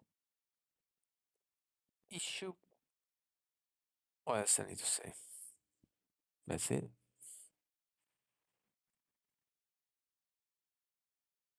Yeah, I think that's it. Yeah. After the issue is created, create a suitable branch. Okay, that should be it. And we got the issue and the updated cloud extractions. That's why I wanted to merge that daily activity recording that now is fully worked.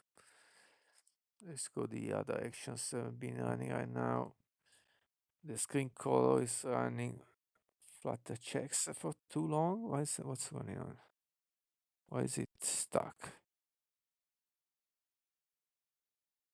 Strange. We'll see. I let it fail if it has to fail. Um. Okay, don't need this memory anymore. So in the project, we should have the issue soon.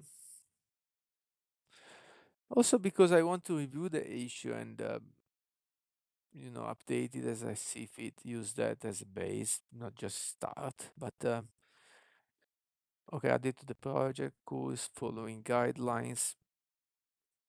But because you already created something, let's have a look. Let's have a look and check out the flow.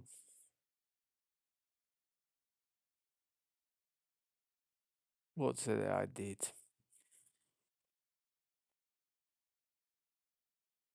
I think I created the screen, but it's not accessible anywhere. We need to link it. Perfect, perfect. I have created issue 181 onboarding flow with emotional appeal, comprehensive epic covering the onboarding implementation branch, ready for development work, which you already have something. The issue in yep. Oh, there is yeah, there is an onboarding folder for the widget. That's what I do, so I can split it in sub widgets if necessary. Clear requirements, 5-page onboarding flow. Ooh. Emotional versus practical content balance, technical specification. No, no. Users shouldn't know about shared preference, so it's not a developer. Not because I want to hide, but it's just not relevant. Now we can review and implementing an onboarding screen. The current implementation, follow design strategy we discussed. There's a 5-page. Ooh,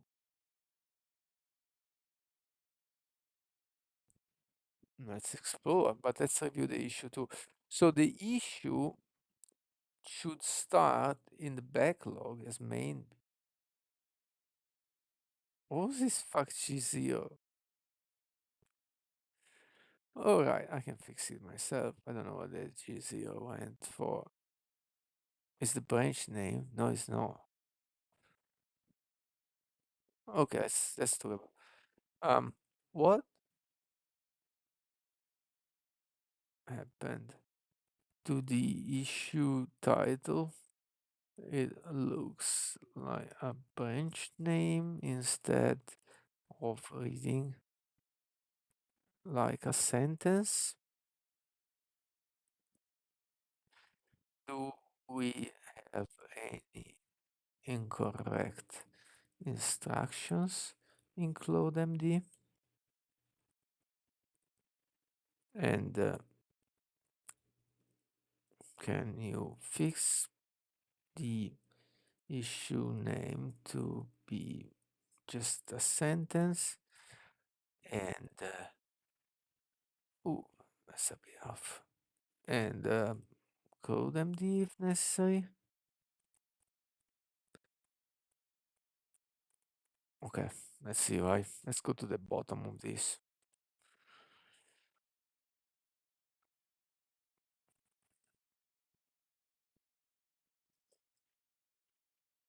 Said AI, what are you doing, man? And this message, nonsense compared to what I just asked. I don't know.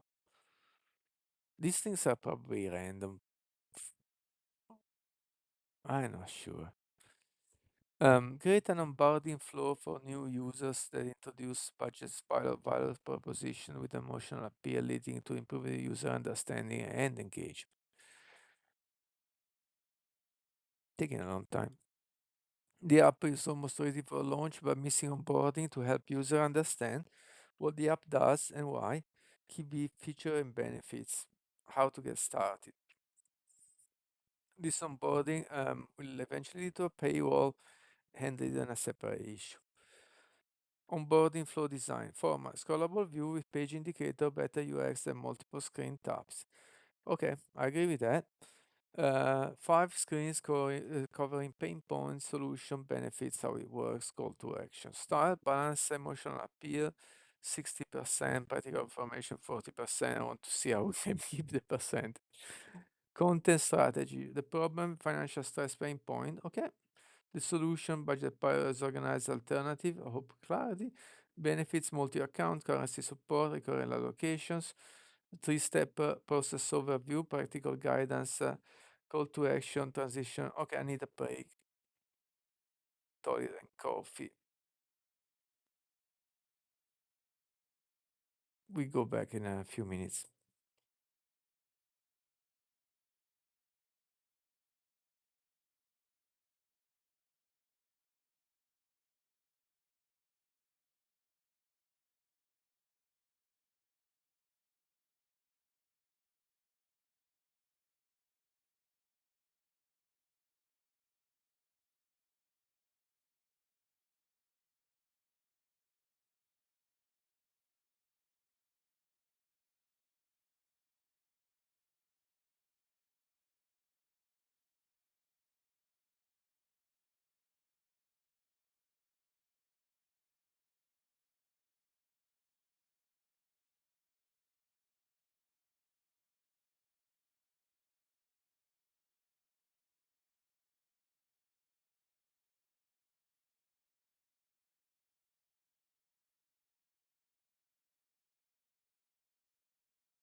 Okay, back.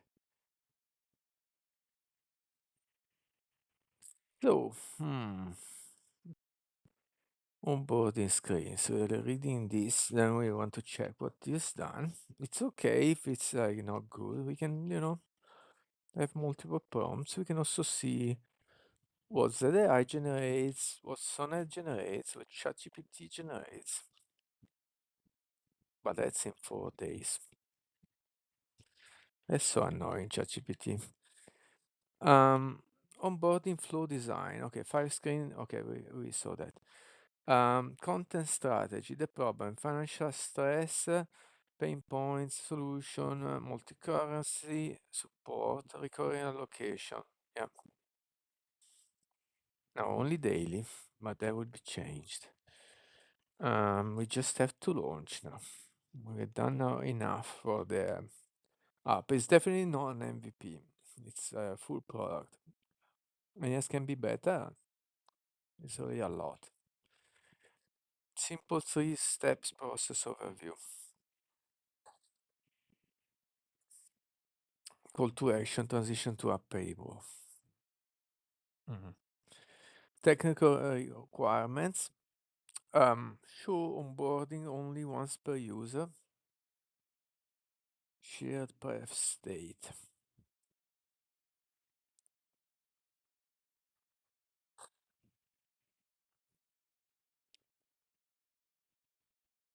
Show onboarding only once per user. That's part of the technical, okay. Not in the instruction for the user, so I misunderstood. What was said before. Always accessible via drawer, menu, view onboarding. Always use existing theme colors and popping font for consistency, okay? Follow existing navigation pattern and screen wrapper usage. Yeah, it's talking about a safe area, I think. Key design focus, frequency once per user with manual access option. Accessibility, transition, auto scope, payable and segmentation, setup, analytics, tracking implementation.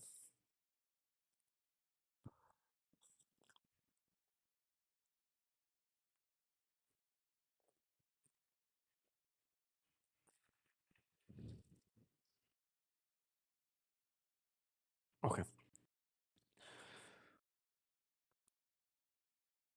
Okay, fixing the title as I asked to do. That's fine. Title was I'll be weak. Weird. So this for maybe like change the status to in progress direct. So it goes in the work board as in progress. Let me check the side menu in the app.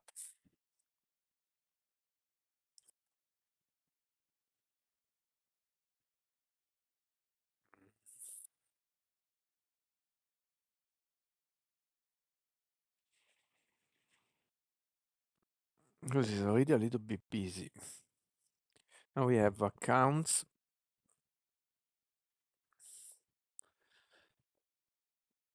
Was account budgets, income.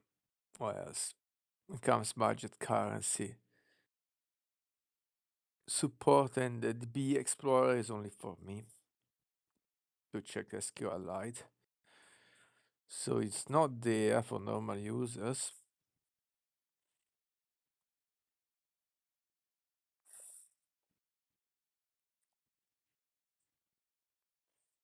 I would call that help rather than onboarding. Onboarding is so technical. Let's discuss that. Okay, issue time. What's going on? Ah, yeah, use proper sentence format. Avoid branch name format. Okay, focus on what will be accomplished. Okay.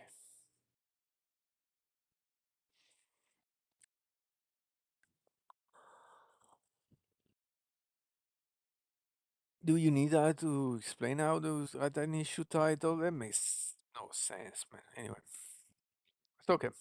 Keep it there. The problem is that this Claude MD tends to get pretty long, sometimes duplicated.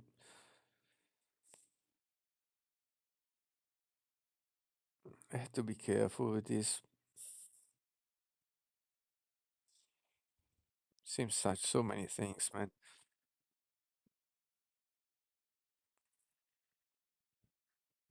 Okay.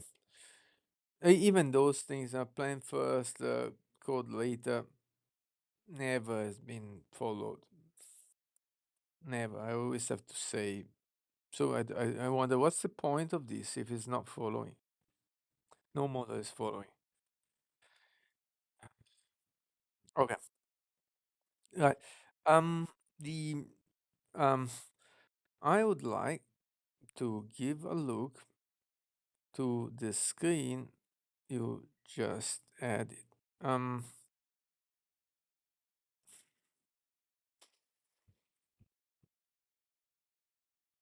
Let's have a look to the change file a second.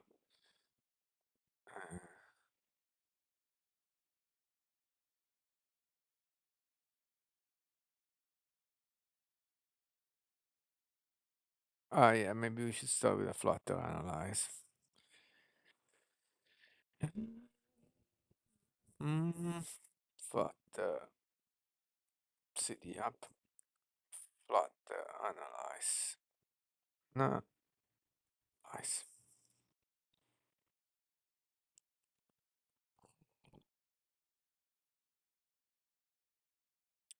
Okay. Oh, two issues. One is this. Okay, and the other is the import, most probably. Okay. Um, Start with Flutter analyze. Uh, I think no need for all this chit chat. Just the one thing that I want to do next, which is just that. So I wouldn't even change the issue right now. I read it. It looks like a good issue. Then we'll have to see the implementation.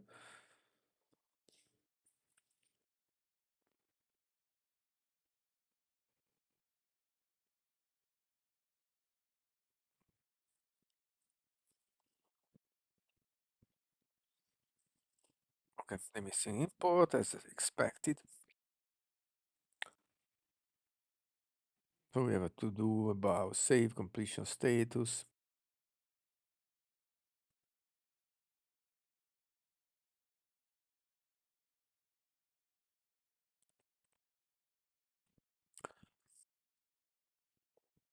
All right, fix that, no problem.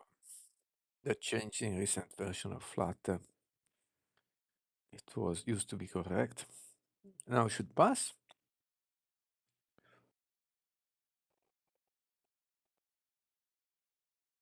And it doesn't. Okay. Unused import. Okay, fine.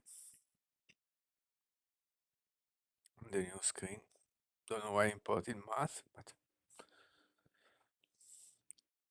no need. Now it should pass. But we'll see.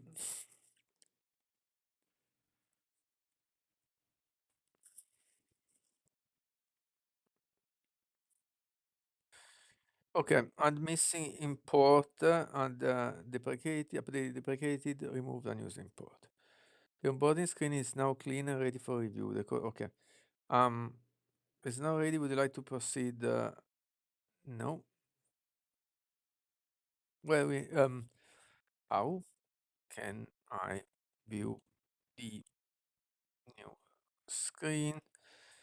It's not linked anywhere, isn't it? Don't change any file talking only. Don't start changing things.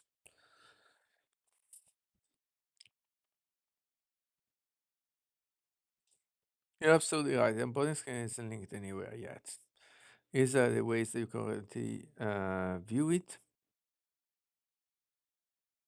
Direct route navigation. A way to trigger route automatically. No, no. Add temporary navigation. Yes. Add set up initial screen. Temporary navigation. We just do the final thing. What's miss? No, okay. Um, I think we can add a in link. I don't know if it's the correct term, but in the how do you call it? The side menu. Forgot the name. Side drawer. side thrower, as we will need that anyway. Don't do anything yet. Just discussing now. Okay. Um, so let's check the issue. I think it proposed to use. That's one thing I would change. Thrower. That one. First, you don't need to save view. I never save view. Just onboarding. Um, well, you proposed to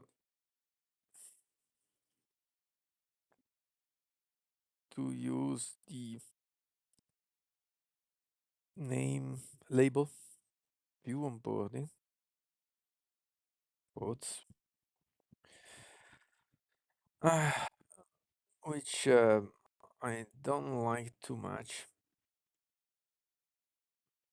as onboarding is a rather technical term, I would say, technical term, which is fine for our discussion, but maybe not too clear for the user. Okay.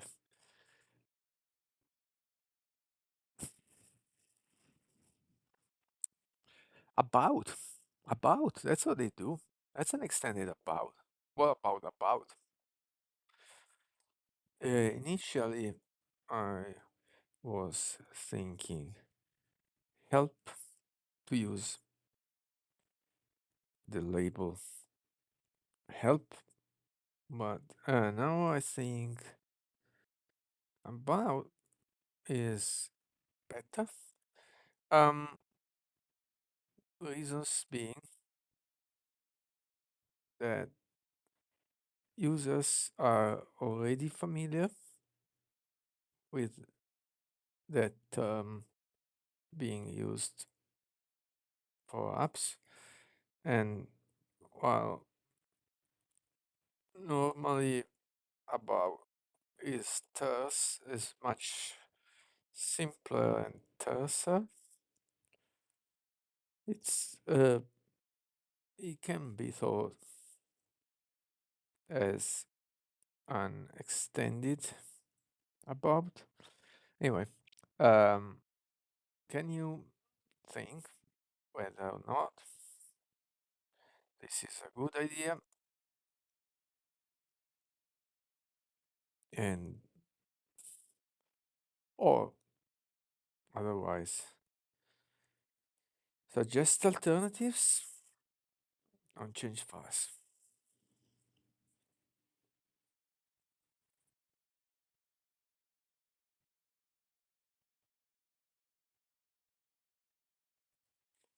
You're absolutely right.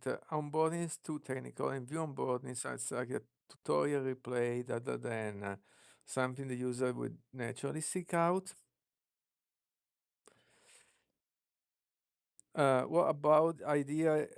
Your about idea is excellent because user already understand what about means in the app context. It can naturally expand to include more than just the basic app info. Feels like a permanent access feature that or one-time setup. Common pattern in apps. Settings about. Is that about in settings? Alternative option to consider. Tool. All right, that's nice. Getting started. Mm-hmm. Guide. Welcome app info. What about works best? Most familiar to user, naturally contain version info, features, overview, getting started guide. Doesn't sound like something you need only once, fits perfectly the drawer. Between support and other settings. I think about is a perfect choice. Alright, let's put it there, we can always change it. Okay, approved for about, can you add it in the side drawer? And you also have to update the issue. Forgot. I can tell. Can you also update the issue with this? Because, because, because it still mentions. It's difficult to type when it's adjusting things. Okay, got the thing. We see that's the last one. All right. Because it still suggests view on board. Mm, all right. About I did do the menu. Okay, flat analyze. All right, let him finish. No rush. The important is it's there, so I remember. No issues found. That's good.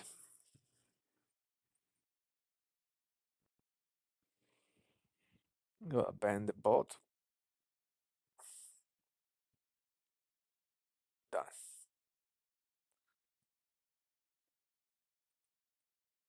Okay, so see what happens here. Perfect. Successfully added about to the side drawer is what was implemented. I send the next query. Menu options in added about main drawer. Did you add an icon? Yes. Yeah. Okay. The eye. Okay. It's fine. Yeah. Follows the same style in navigation pattern and links directly to the onboarding screen for now. Okay. That's good. Current flow. No, it's adding things, but it's not changing.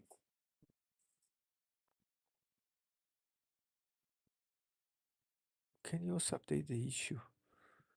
It is updating the Cloud MD.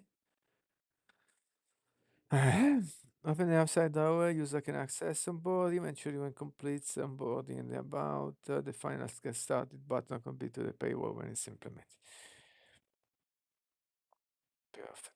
Transition screen following this. Okay. Um, no user friendly terms. No, no, no, no. No need to say that.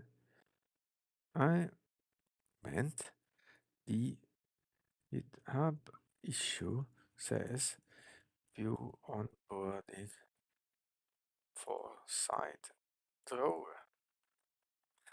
It would be much faster to do it myself, but can you update the issue?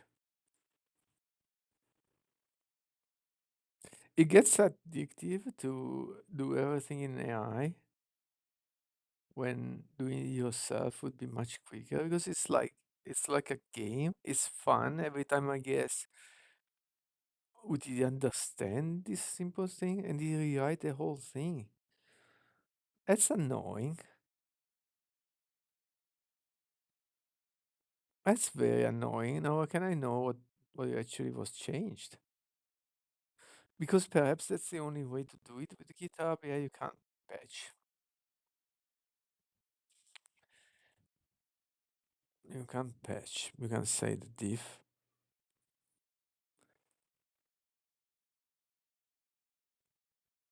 I just want to have a quick look.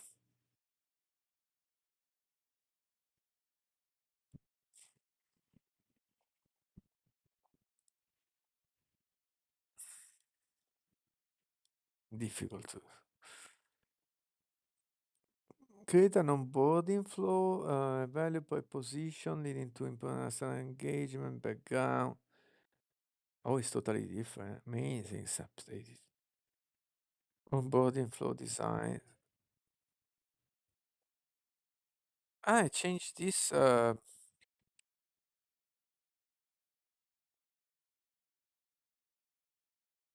it's same.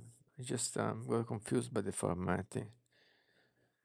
Yeah, everything is same. Okay, let's trust it. It would take too long to review everything. Okay, we'll test the summary.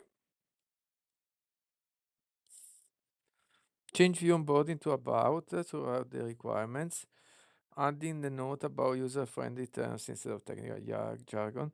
Update acceptance criteria to. So it was more places. That's good that I asked the AI to do it because I would have changed only here. I forgot all the other places. 100%. Okay, the first app launch thing, we'll do it later. Now we just have to see the screen. So for that matter, I'm gonna run the small phone emulator, which I tend to like more for finding issues earlier. It's not that small, but besides, we'll test with a very, very small phone later. This is already smaller than my Samsung. Um, and go run. Oh, come on, stop it. So what I'm gonna do is close everything else. Close to the right, close others. Okay. Arrow main and hit run. Ask that maybe. Let's ask ZAI in a completely different session because it's unrelated. Cloud. I'm gonna ask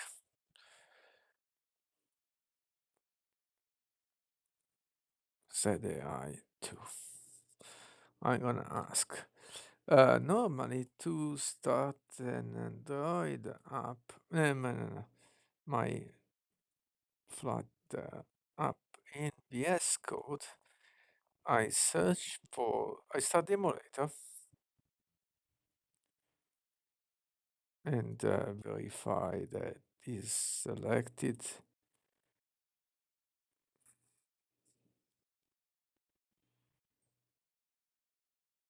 in the status bar here at the bottom. Yep, in the status bar.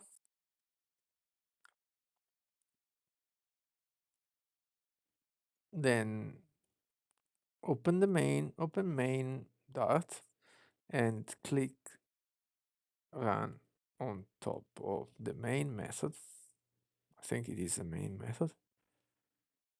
Yep. Is there a simpler way to do that? Actually, this is fine, yeah, but because I do this every day. You start to wonder, there should be a better way. Set AI to red monitor blue for some reason.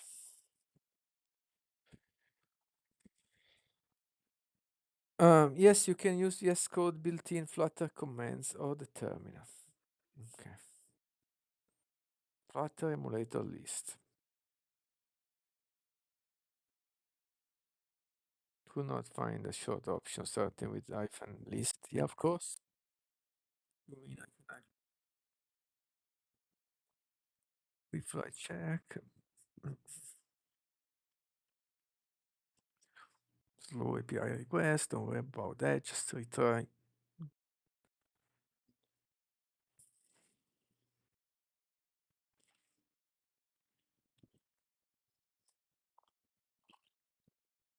Do a good session today. We are almost there, man. I just need to find testers.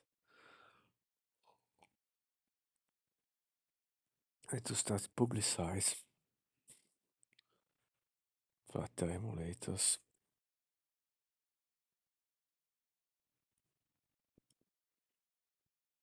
Control O to expand.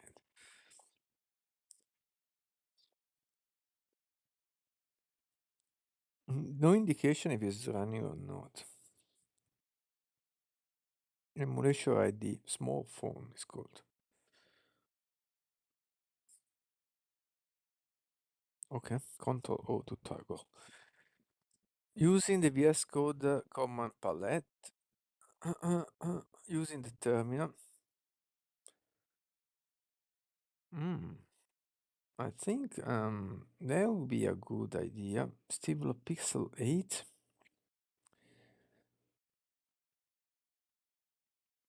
To add it to the npm run as small phone. this branch, who cares? Mm, can we add that to npm run commands in the top npm to run small run on small phone and on pixel 8? Um, remember that the app is in the app folder. Um, don't do any changes now. Just tell me what, how would you name the two commands so I can give you feedback. The other way would be just let him do it, but I think we'll run con small phone. GB upper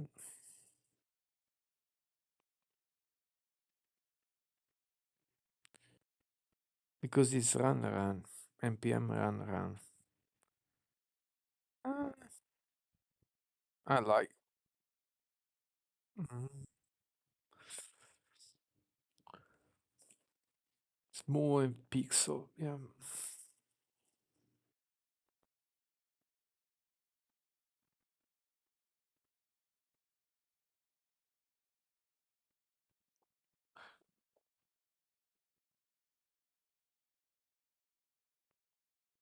I didn't write that.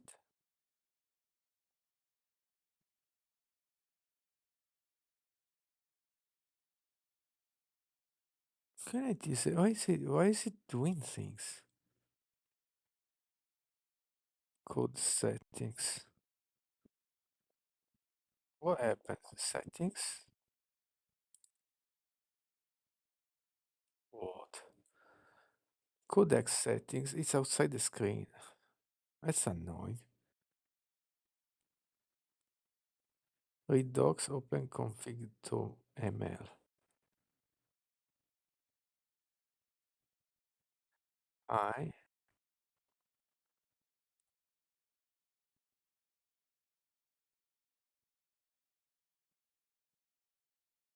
I really don't like they start doing things without me asking.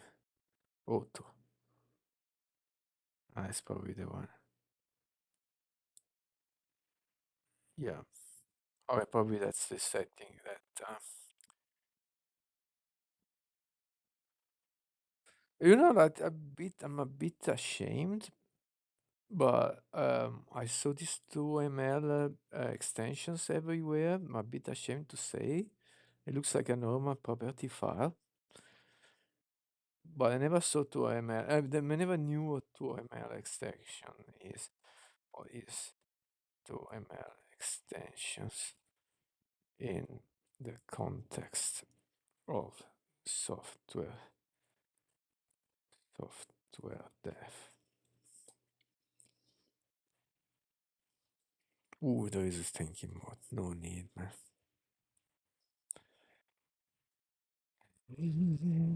I might be ashamed to ask that, but as usual, there are no stupid questions. Yes, Marshmallow. Tom's obvious minimum language. I didn't know about it. It became so popular.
It's extremely popular, this 2ML now. I saw it everywhere. Human friendly Mama, Lord, just open the door.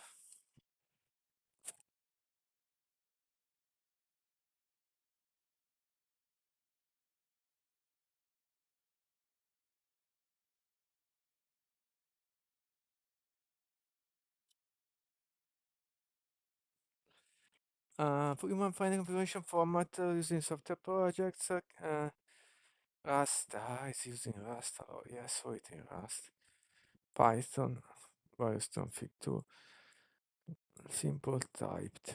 Command supported, unlike JSON.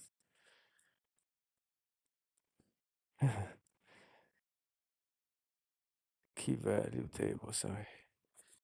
House configuration file. But I saw this. Yeah, this is different also. It's a little bit richer than a normal property file. But this says double. Anyway, yeah, that's good to know. Was a bit lost.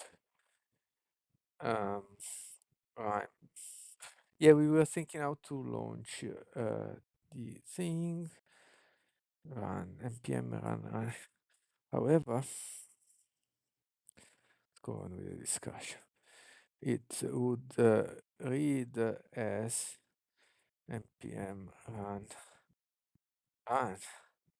small form, which is a bit weird. Also, I want to check my top package JSON.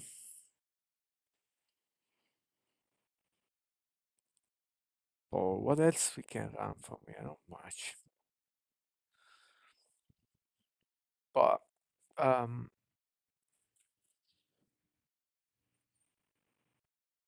it's clearly a departure from. But I want to add a package JSON inside app. It doesn't make sense. But if we go to backend where we run stuff, there is a package JSON. Let's see how it's called. Test. No, that's yeah, test.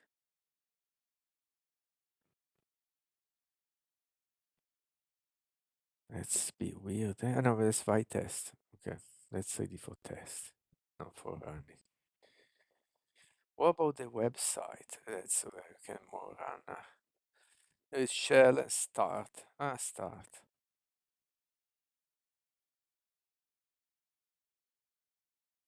Yeah, what about start? npm run start. What about start? Okay. Good point. Start is much cleaner. Start, small phone. Okay, go ahead. So this a different. Um,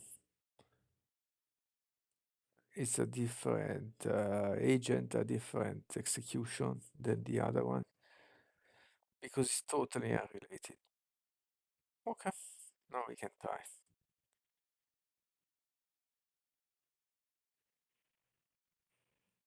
npm run start small phone. Let's do that.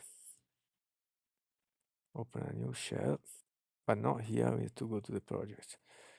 Dev budget cdx. Okay, and now we can try.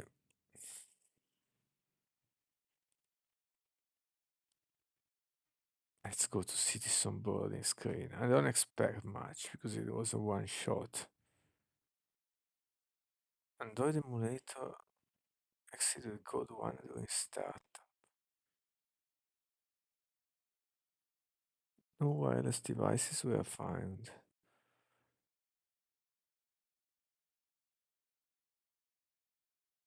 Oh yeah. I think we should try both. Alright, we got this issue, Estelle. We're gonna quit. So I think the name is not correct. Strange because it was saying ID. I saw that was used as an ID.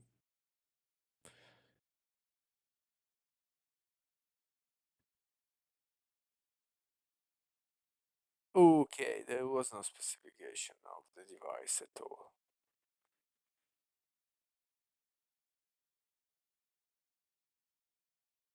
Okay, there was only launch and run without specifying, but I have more than one device at the same time. Okay, that makes sense. Let's see if it works now. Same command.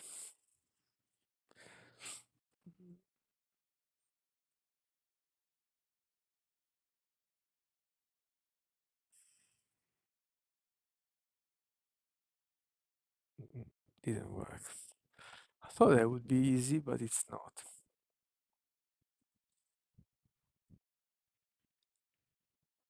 Maybe we should skip the running, the start emulator, the emulator launch. Uh-huh. Doesn't match the actual device ID. Let me check the correct device names. Okay. I thought I saw it was called small phone.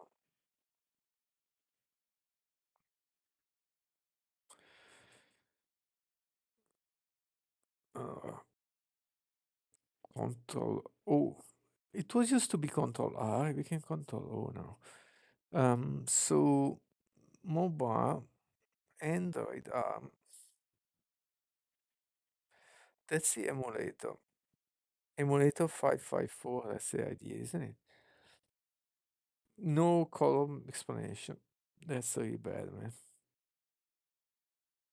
But that must be the idea. macOS Chrome. Okay. Control O to toggle. And now Flutter emulators.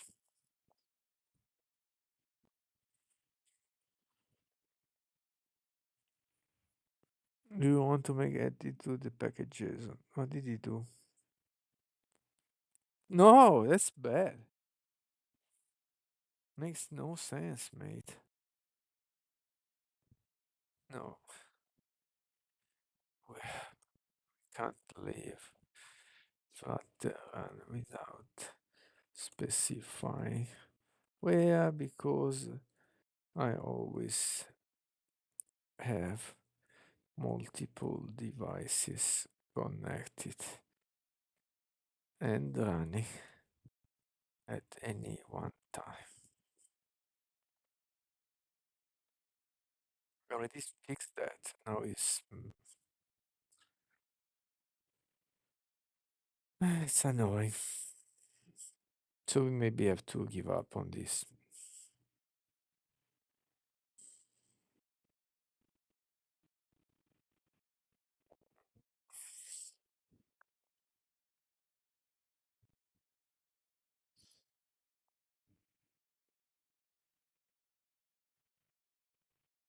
He's waiting for the device to. There are better ways to wait for that device to come out.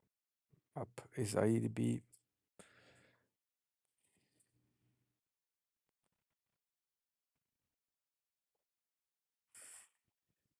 Oh, I will try anyway. Let's try. But I think that solves nothing.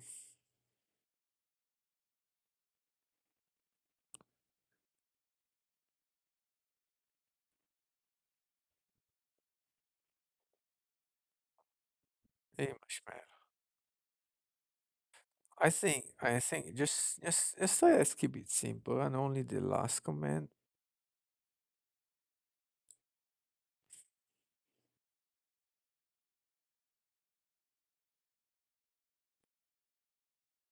Notepad space files. YAML found. Oh yeah. Oh yeah. Oh yeah. Oh, okay. Let's change.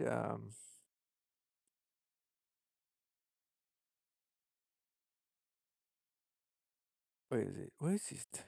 Ah, it's the wrong file. CD up. Let's remove all this fluff and we just do run.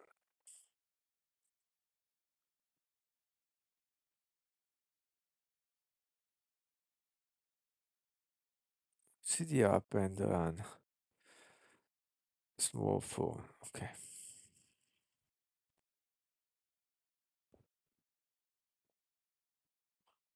Keep it simple. I can launch the emulator myself. It doesn't work, so let's see why.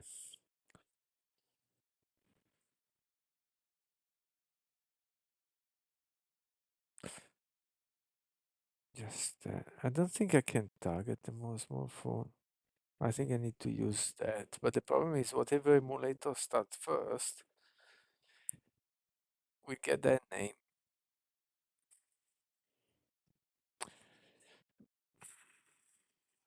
So we cannot say it's small phone anymore. That would work. But that's really annoying.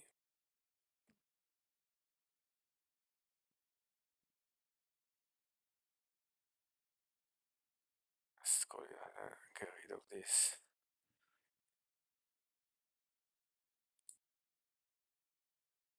Well, alright, let's move on. So we just emulator whatever phone is open, which makes sense. I will have only one emulator running at any given time.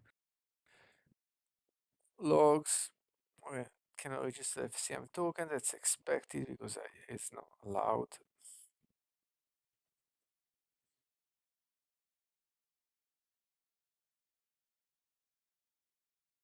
I should see task the app open debug that we added, which I don't know.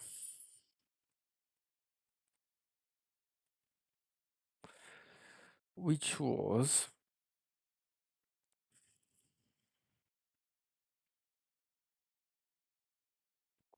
in shared preference. That shared.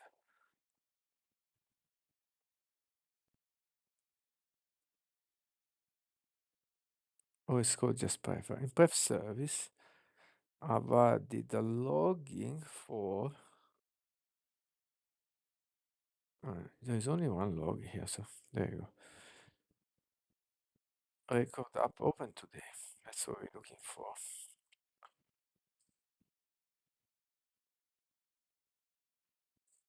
That's not even the app, but yeah.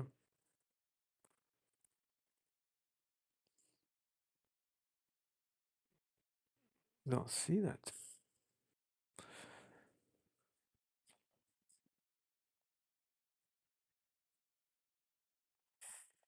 Well, let's see this onboarding screen.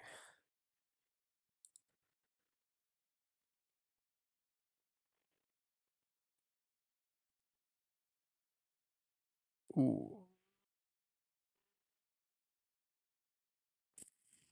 okay. No scroll view. Oh, okay. I like it. The problem is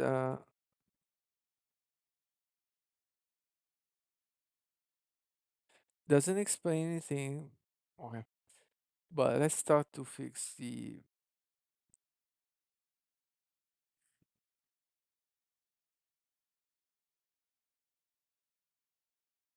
You can also use the next button. The problem is that we should explain something.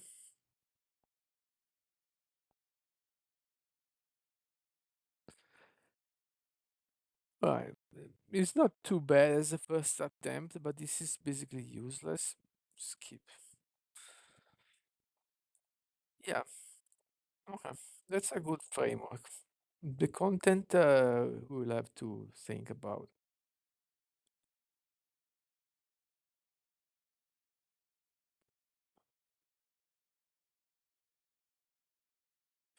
Imagine in landscape mode.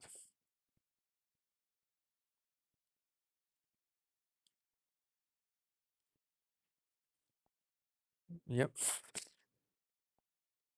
So we need a score for sure.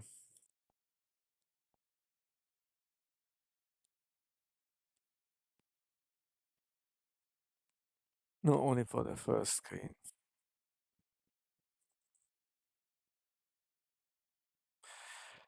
Let me put some space to have a fresh login to copy there. I go scroll, go through the screens. Okay, cool. So let's go back to our chat. Okay, it's a good start. I like the flow works. The content will have to be thought about, but I'm pretty happy. So, okay, I now checked a screen. It will need some work on the content side as it does not explain how the app works at all. Maybe I'm talking about things that are even for later. We should add, you know, screen fragments with explanations.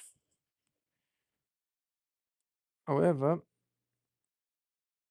the first step is to fix the layout. What is it again? Why is that the big icon? Yeah, because it takes the full amount. Yes, we can.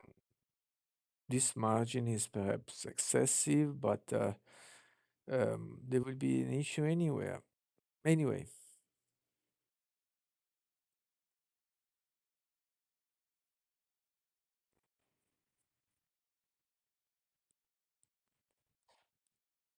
fix the layout because on a small device, the first screen overflows, and if I use landscape mode, all screens overflow. All screens in the about section overflow. And to get in the scroll, here is the logs I captured while flicking through the screens. Mm. Solution uses called single child scroll view.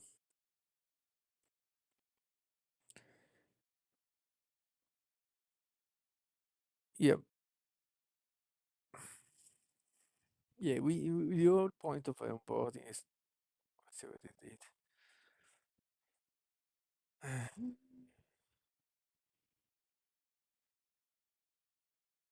No idea what it did. Single child scroll view. Okay. It's difficult to see though. I think it fixed a lot of other things. Maybe just different spacing, but it's really difficult to visualize.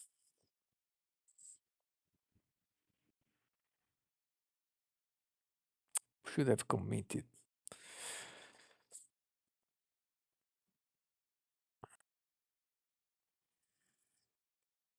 Oh, it's nice. I can Control C and stop it.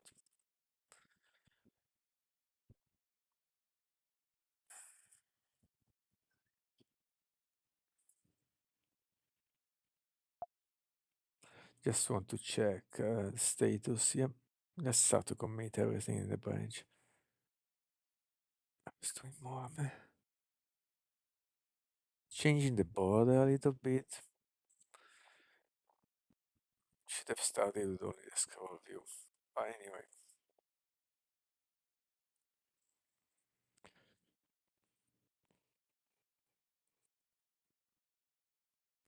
I had to treat this code as throwaway, you know, we can always regenerate it.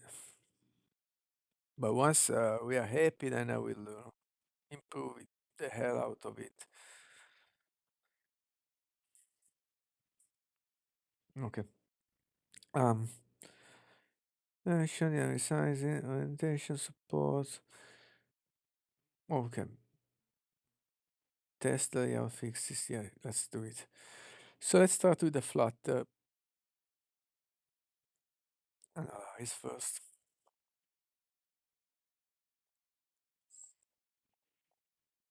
Okay, that's good. Yeah, that's funny.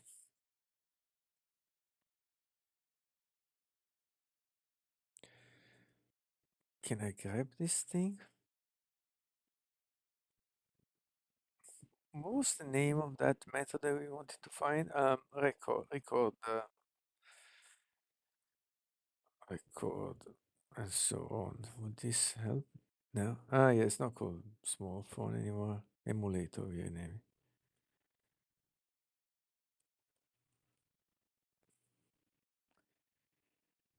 If I do grab record, so what is what we let's do a negative grab. What is what we don't really want to see for sure? Google API Manager.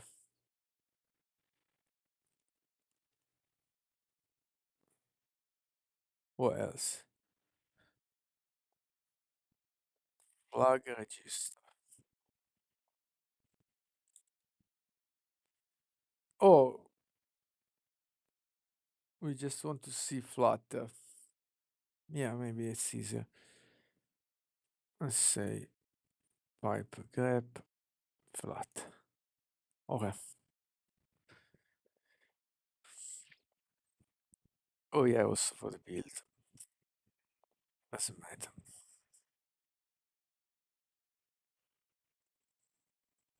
Purchases flat can be updated. Okay.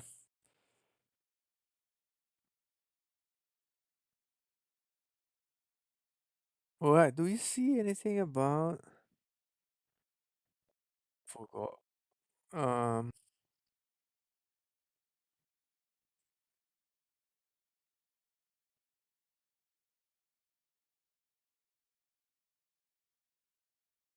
Do we see anything about record app open today?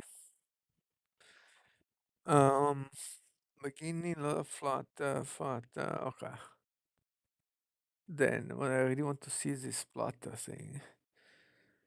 Flutter run. Initialize from preference. Count zero. There is still more to debugging. I can remove that too. Unread count debug. I see how many I've left in.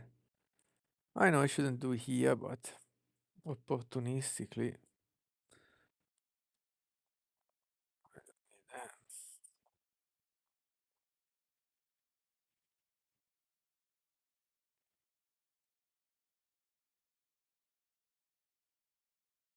previous count isn't used.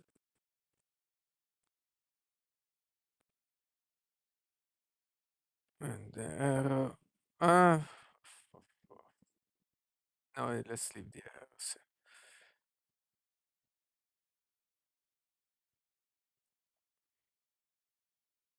Excluding a red count. No clear message too. Okay, get rid of this. Okay, that's better. So, like, this record thing is not even shown, man.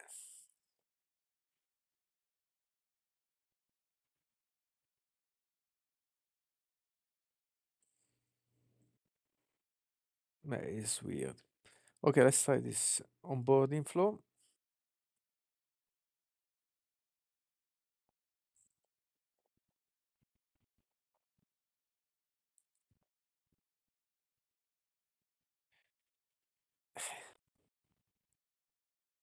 Yeah, that's way too much space. If I see only this, there is no indication. Okay, start to commit anyway, because that's a good progress. Okay, that's an improvement. Let's start to commit the current state. Oh, unstaged or files, so we can work from there.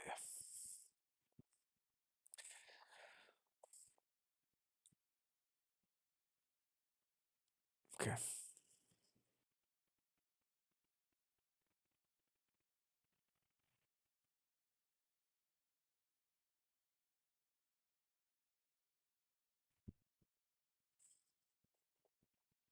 Okay, seems everything. We'll double check. Double check now.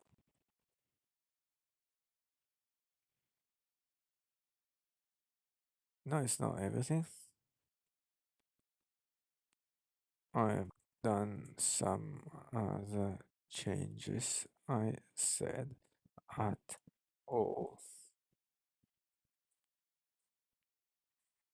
unaware of the changes I've done. So let's do a nice commit with everything.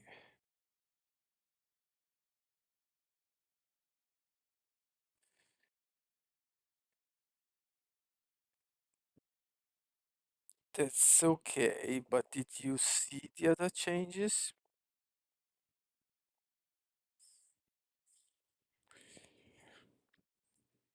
Obviously, maybe I shouldn't say obviously. The commit message does not reflect what you are committing. Not the entirety of it, that's what I mean.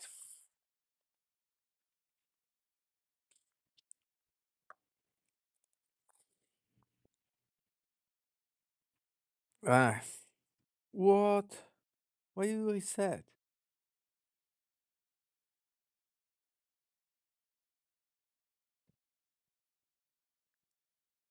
Oh, I can accept that. That's all. You can do this staged, I think, but I can accept this way of doing things. I'll be rookie. Why? Who told?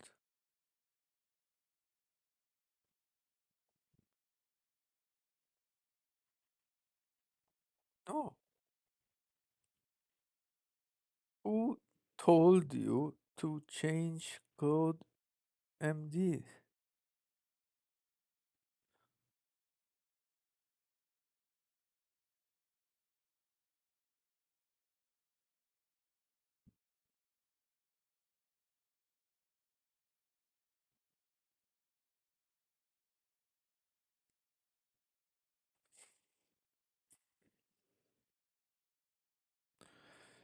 Meant 5 page onboarding and the responsive layout, create about, add route. It's hopeful.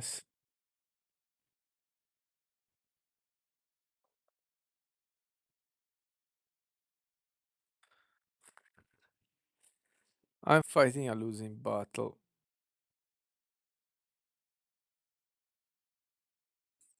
You are not committing everything, and the commit message does not reflect all of the files. Is it because you are doing? Oh, it's wrong. I have to be careful with that.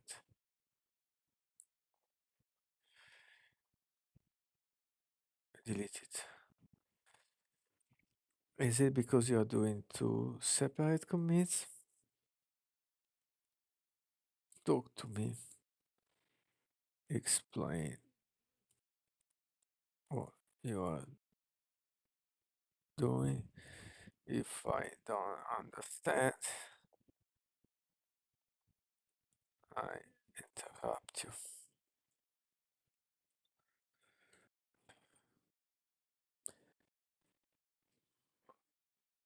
That should be simple. It gets painful.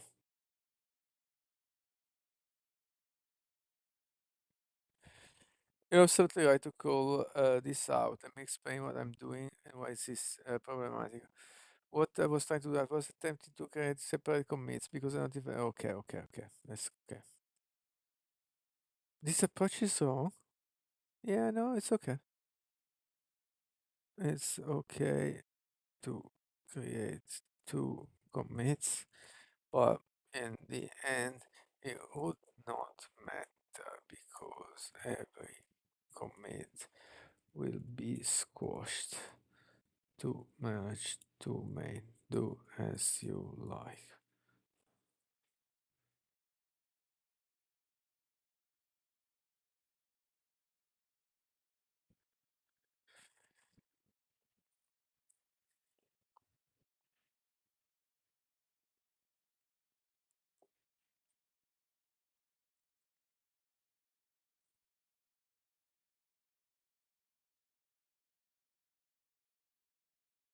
Okay, okay. Nice. So now we should have a clean status. Yes, we do. And that's where we'll put my hands on the code rather than vibing. Clearly, this is too much. This may be too much. That's too much shadow for sure. Crazy amount. Okay, let's start to read. Let's see how it works as well. Close all terminal. No unmodified files. That's fantastic. So this is called onboarding screen. Should it be called about?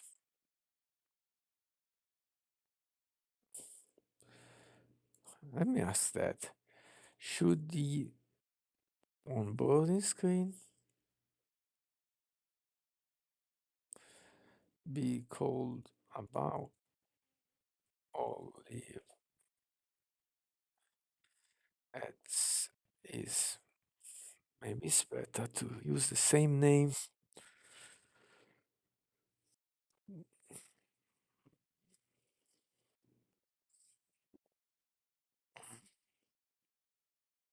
That's a great question. I think we should leave it as onboarding screen rather than about screen. Keep onboarding screen, accurate description, future flexibility, cloud clarity, separation concern. Okay, okay,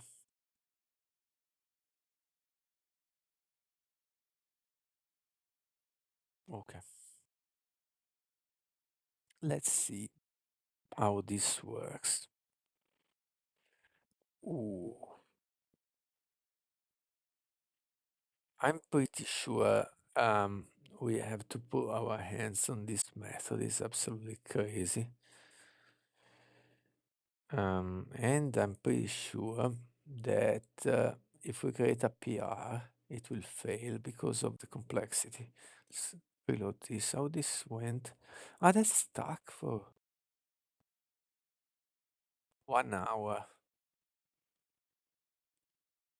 Oh, cancel workflow.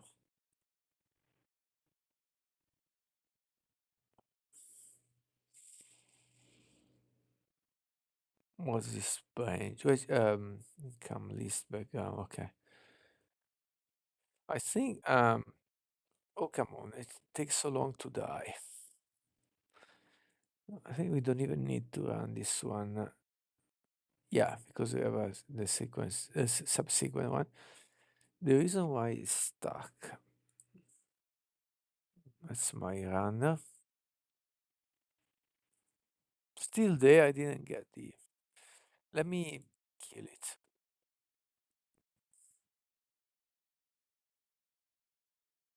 Whatever has happened. I thought, oh, that's run. That's already finished. No, not even started. I can't even kill it. It's stuck. I never seen that bad.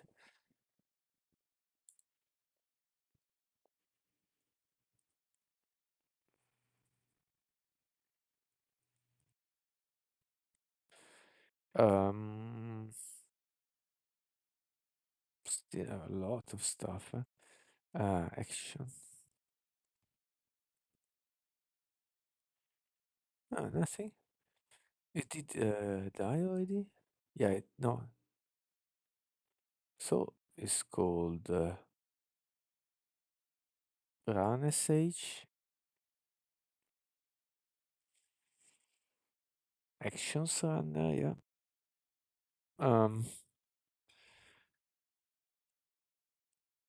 Opt? No, no, no actions. BP Runner. Try with Runner. Okay.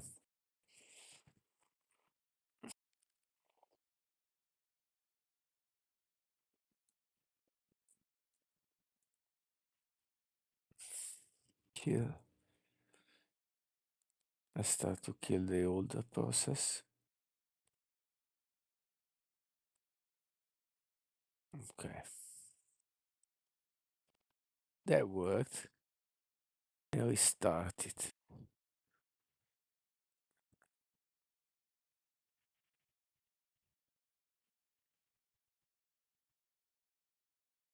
Okay. So, um, that should have been dead now. Cancel workflow again. Is there some issue with GitHub? It could be. Status GitHub. GitHub status was there, but anyway. Ah, oh, no, no, related to that, but maybe when there is one issue, there may be multiple issues. I think it might be an issue with GitHub.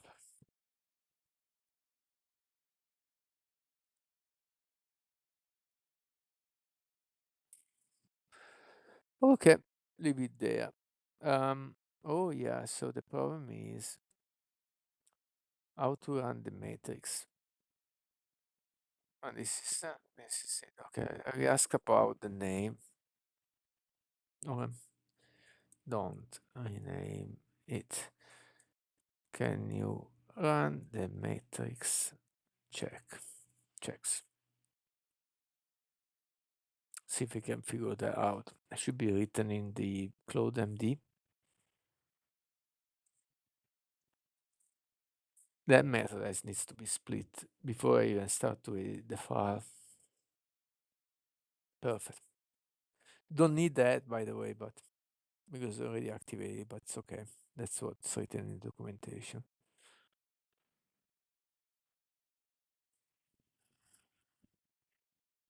It's probably already in the app folder.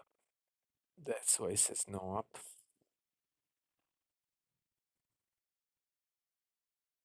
Okay. No CD, correct. Go. There would be an issue. At least one about that method length, but probably more. Yeah, several.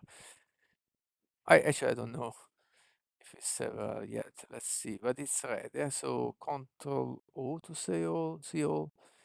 Build, exactly. Yeah. It's one of the worst I ever seen. There you go, refactoring already ready. I like it. We may make build next button. Why people don't like small method? They say, oh, I can see everything in one method. What's clear is it's so much clearer to see. I want to change the next button. I wanted to change the layout of that. It's much more understandable to see a build next button, so I know where to go, rather than see a wall of code. Yeah, maybe not go too small. I agree. You don't need one or two line method lengths necessarily, depending on the context. But it's good to give names to things.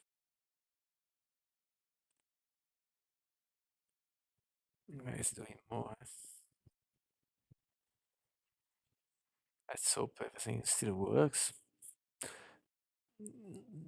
Normally, yeah, it's quite good with these refactorings. So we can start to trust, and we committed anyway. Matrix.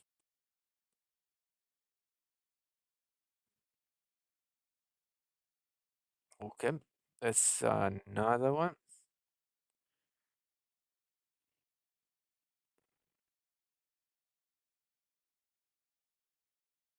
Okay,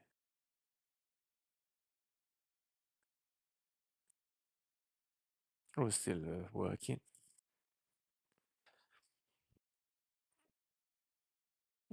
Okay, that's not even too much. This is to be ignored.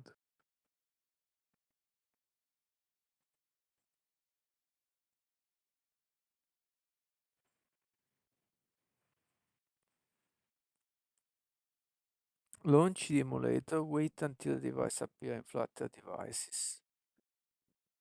No, no, wait, wait. Let me quit this one. Sorry, a second time. I get confused. I close the whole thing. Um, Matrix, okay.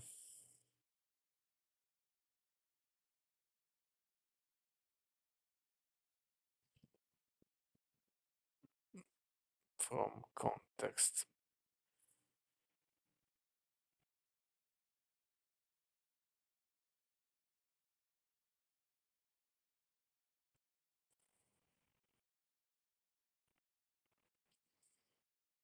Okay, I think that's a good start.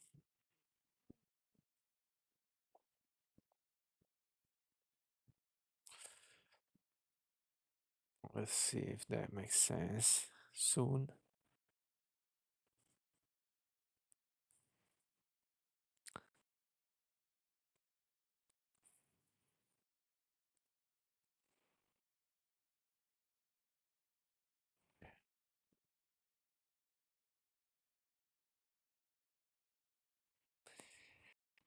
Yeah, this is like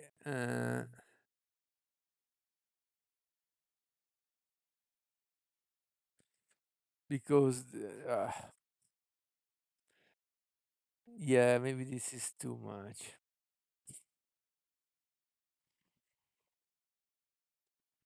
Okay, so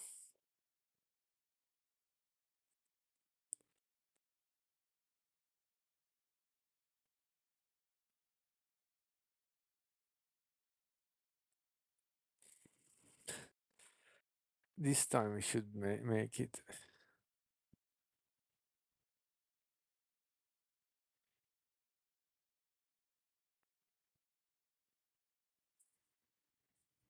Matrix analyze.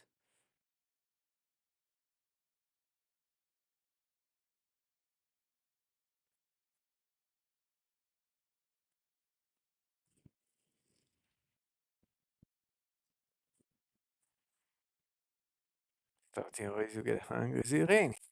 Yeah, it's raining. Okay. Okay, all done. So let's see if we can first run the app. Onboarding screens. What happened here? Okay, interrupted finally. Is the next check working? Yes, it is. Okay, cool, cool. And the phone not working yet. Let's see what happened this.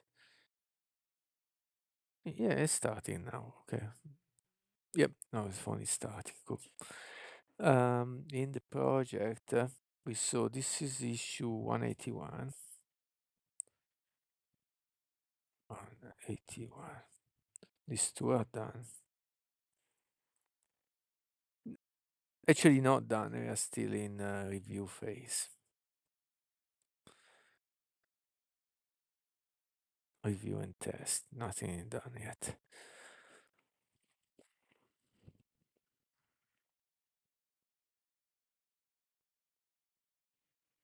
There is this mystery. Yesterday, I spent a little bit of time, at least half hour, trying to figure out why it says one, but nothing is visible. And after wasting all that time, I have to let it go. It looks like a bug.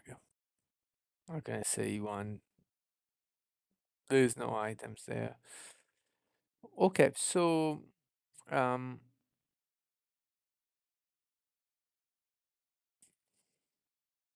Review and test. There is a set limit saying no more than 3 issues should be being in test.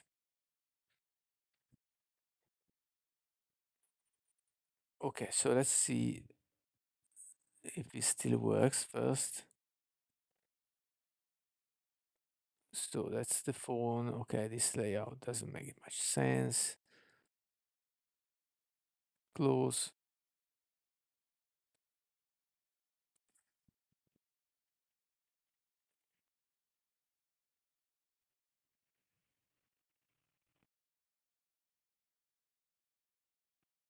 Still building. This is still the previous execution. There you go. Now restarting. It takes a bit too long. It's not too bad, yeah, but we'll see how to speed that up. Okay, it still works. That's good. But let's see this borders, this shadow. So let's have a look at the code. So, code. Hello. Right, so these are the various pages.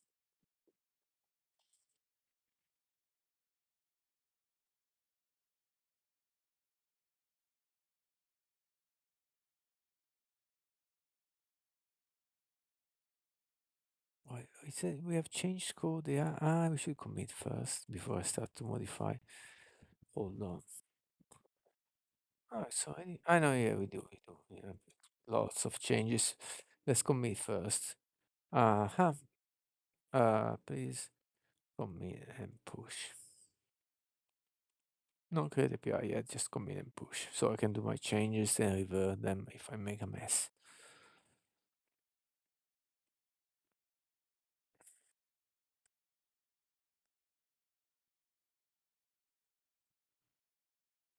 Okay. Refactor onboarding screen, extract complex build method into smaller focused functions, create a responsive data screening for helper classes, add the calculator method to reduce cyclomatic complexity or method has some complexity less than 5, maintainability greater than 52, preserve responsive design. Okay, and push. Okay, good. So skip button is the one here. I do think it's if that limiting the screen size, yeah, i- it's way lower. This debug thing is only for here for this build normally. So maybe we can start to increase the screen size by removing this is crazy amount of screen state. Build skip button. Okay. 16. Okay, let's see where is put here safe area column. So let's start from the very beginning. So this is the screen. It doesn't have scaffolding here. Because that's correct, no title. Never done a page like that. I always use the scaffolding. So it's a stateful widget because we need to keep track where we are. And it's just start here. There's this pages, which is a folder, dispose, where is built at the bottom here. Okay. Safe area, column build skip button. Yeah. So it's just there. There is no other padding thing. So let's try to see if I say instead of all symmetric and horizontal 16 and vertical 0 for now, just to see how it looks. Then we'll add as needed.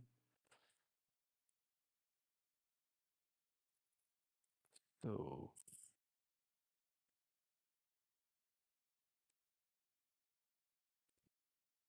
all right, save. Let's see if it skips goes up.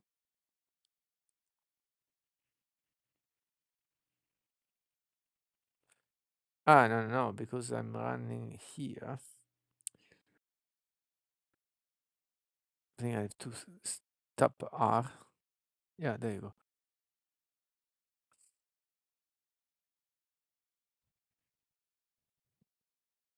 Wait a second. Was the icon there before? I lost the whole change. Oh, allora, let's go back to all for a second,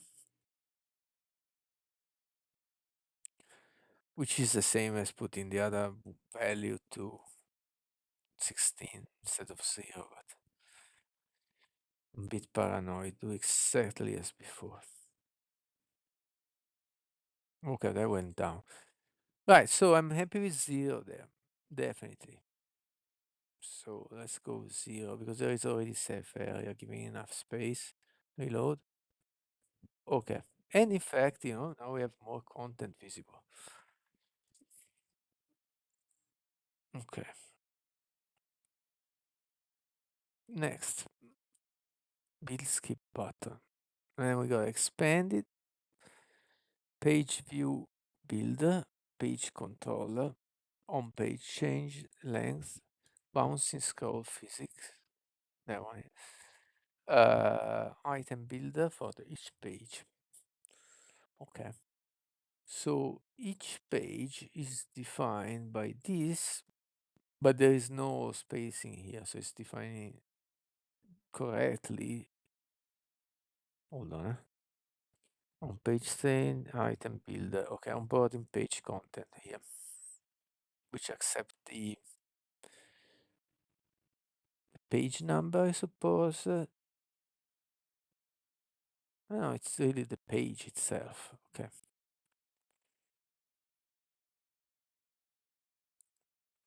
Responsive data icon padding.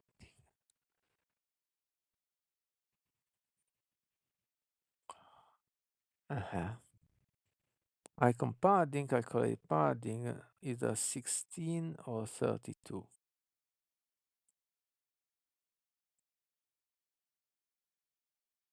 What do we know? Is small screen.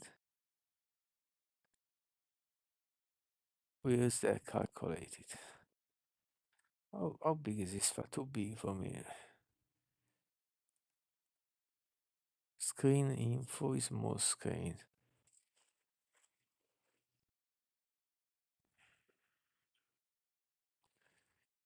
Calculate padding. Icon padding just says calculate padding. 16 or 32. Let's go half. 8 or 16. 32 divided by 2 is 16. Yeah. Save. Reload.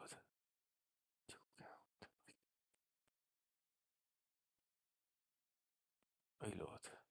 That doesn't work. Doesn't work. Or maybe it did. I just don't notice it. Let me go back. Save.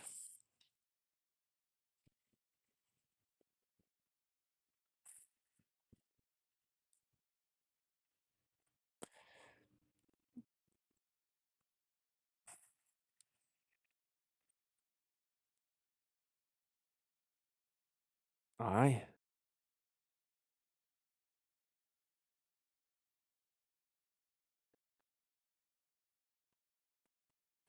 What happened? Shouldn't have touched it here. FCM, user granted authentication permission. Okay.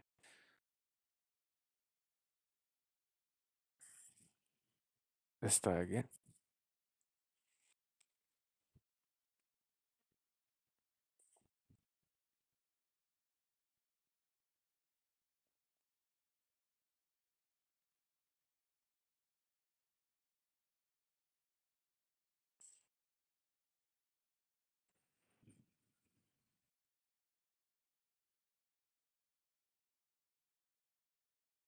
Mm.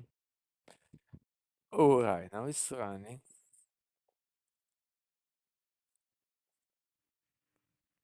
Okay, but I cannot. Normally I was able to press enter and add spaces. It looks like I cannot talk to this terminal. Control Q. That's the issue. Let's close this terminal. I don't know what happened. What folder I am? npm run start emulator. Run, I forgot the U. Now I can talk to this terminal. That was the issue. I lost so much time. Don't know why the terminal was stuck. Yeah, I can. Okay, so going back to the about screen, I was saying this icon has too much padding. I forgot the grep. Um, let's go change it. Okay, to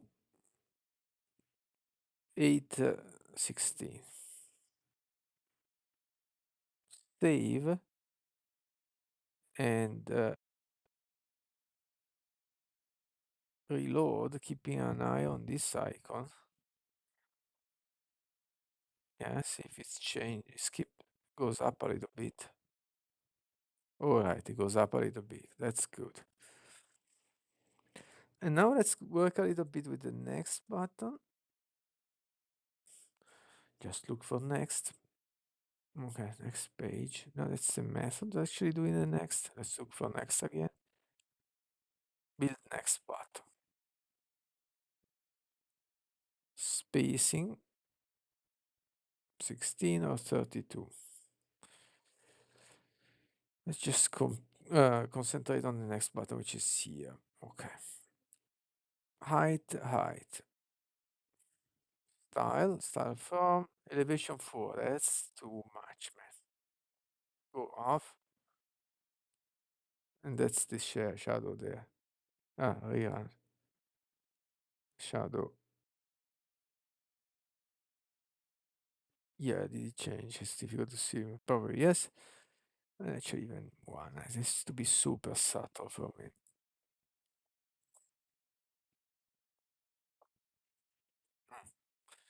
Almost invisible. If you or invisible, I don't know. Then we got this elevated button. Oh yeah, where is the width height? How do we decide the space here?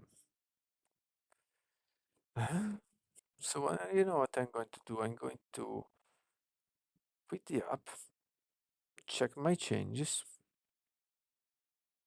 Yeah, there's a lot of formatting in it. Let's commit them and push.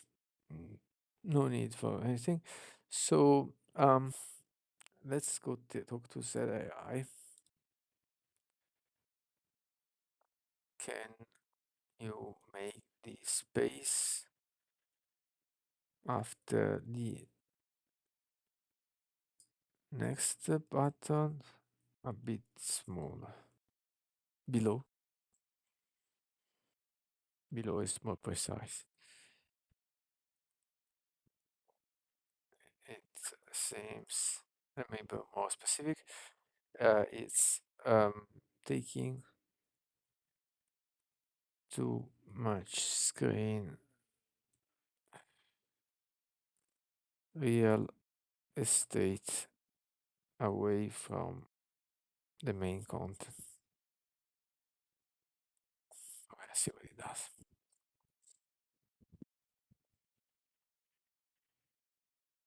Oh, hi. See now, I don't know if you sent this long ago. Sorry for that.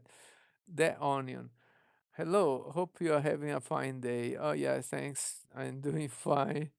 Doing the onboarding screens for the app. The app almost finished. Need a couple of things. I said, okay, reduce the padding there a little bit. The onboarding screens are there like a mechanics. The content is not there yet. I think you're already gone. It's okay. Sorry for that. I missed you. Ah, you're here. So that user count doesn't work very well. I see one user, so me, but you're still there. Okay, that's good. Nice to see you. Changes made. Okay, let's try to run the app to see what happens. So it's like Flutter emulator, and I'm running it in landscape mode, even though it wouldn't be the normal way.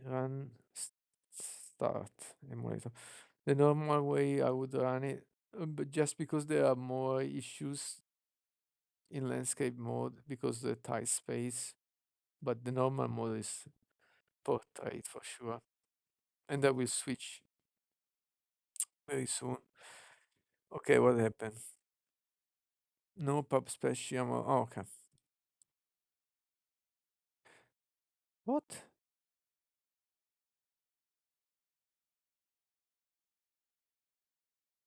From your Flutter project? I thought that was already fixed. Allora, packages, yeah. What it does, cd app. Yeah, it's correct. I start emulator. Why it's not running? Ah, it's not Flutter. npm run start emulator, and it's not even in the screen. There you go. This time it will work. Attempt 3 or 4. Compiling. So I'm using Flutter and Dart. Are you a dev? What do you do, Mr. Onion?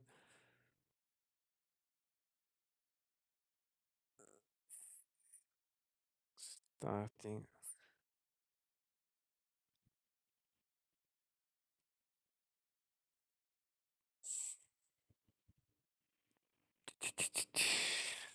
All right. Installing APK is finally starting. Okay, I see this onboarding screens, which should open automatically, but not yet done. Uh, yeah, the content, was generated by AI. I think it's too much. And also I would like to put not these icons, but maybe some pieces of screenshots. I do mostly backend data collection and visualization for sensor data. Yeah, I see in my previous life, I was also the backend developer. Um, okay, so now I think this works. Sensors about what?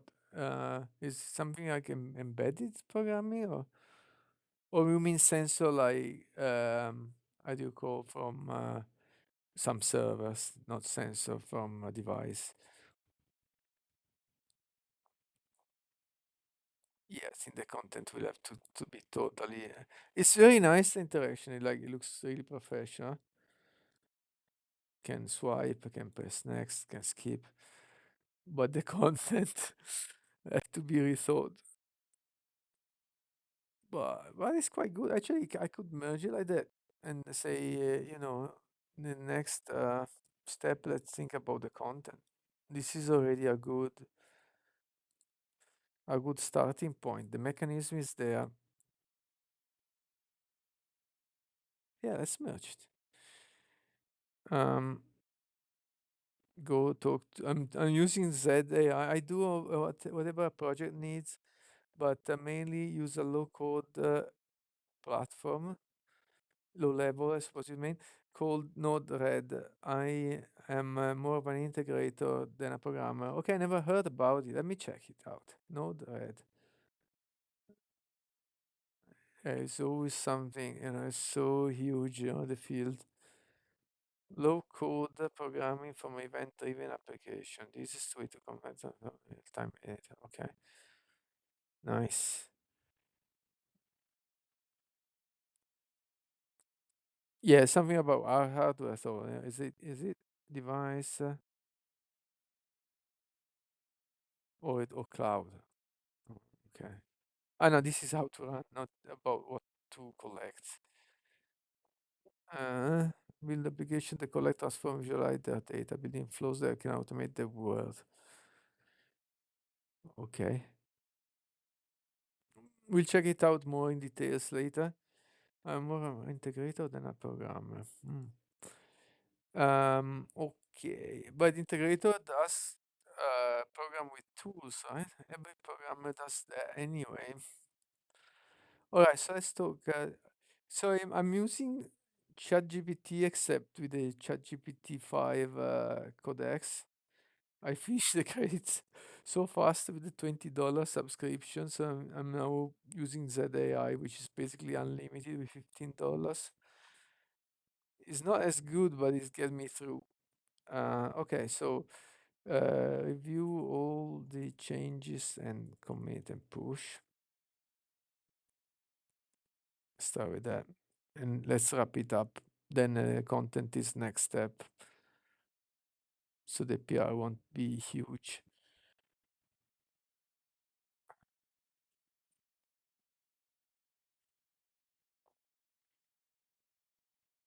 And everything.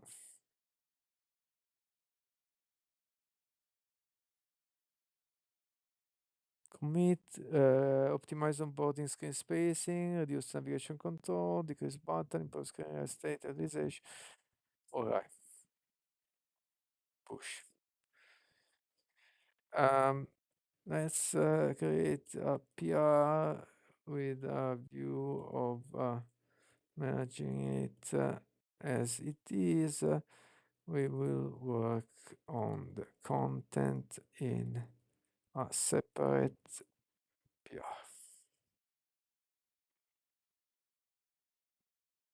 All right, and I think I'm gonna have lunch soon. Don't know what time it is where you are, but here is like 1 p.m. almost. Okay, so perfect. Let me create a PR. Ooh, that's crazy, huh? Please follow instructions, include MD. Let's see if it's enough. So I want the PR message, like not a wall of text. Too much. Nobody will read that.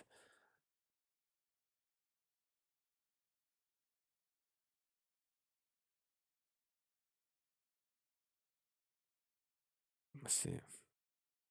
No.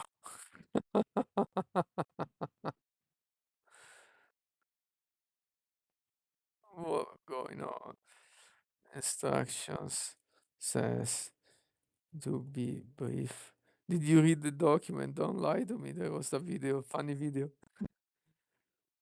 uh, in the PR and add details on the issue instead. Did you read it at all? Don't lie to me. Okay, the apostrophe is not the right place, but it's okay.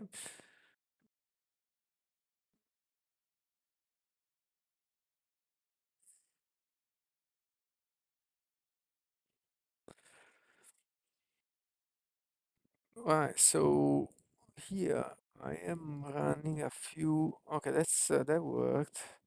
I got one other PR that was just a small fix. Right, the appear rate. Okay, that's how I like it. Oh man, implement onboarding screen. Um, responsive design about menu. That's the title, and the body is add the five-page onboarding flow with design about menu integration. Yeah, that makes sense. What is the wall of text? One, two sentences enough.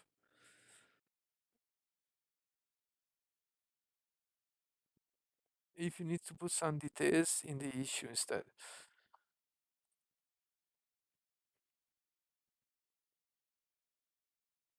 Okay, cool. Yeah, you didn't. Did you link it to the issue? Okay, let's go to check the PR. Uh, yeah, it's big, man.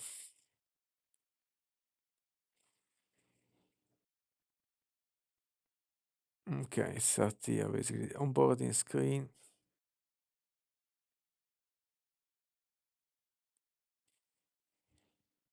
Use more space. There you go. Onboarding page. So that's an array of the pages. All the content is here in an array with objects. That makes it easy, simple to change it.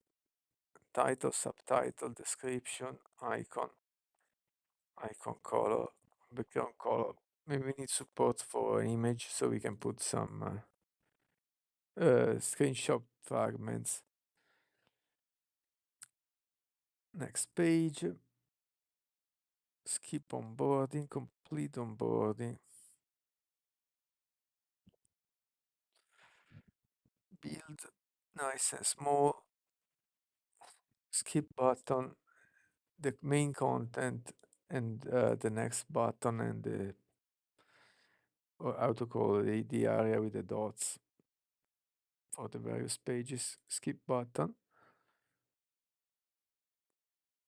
page indicators, so that's how we call it. Yeah. So that dots at the bottom. Build next button, okay.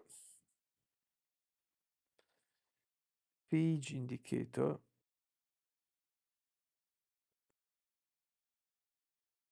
The two may be good to be together nearby, but onboarding page content. Yeah, that would be better as a separate file, isn't it? Yeah, let's do that.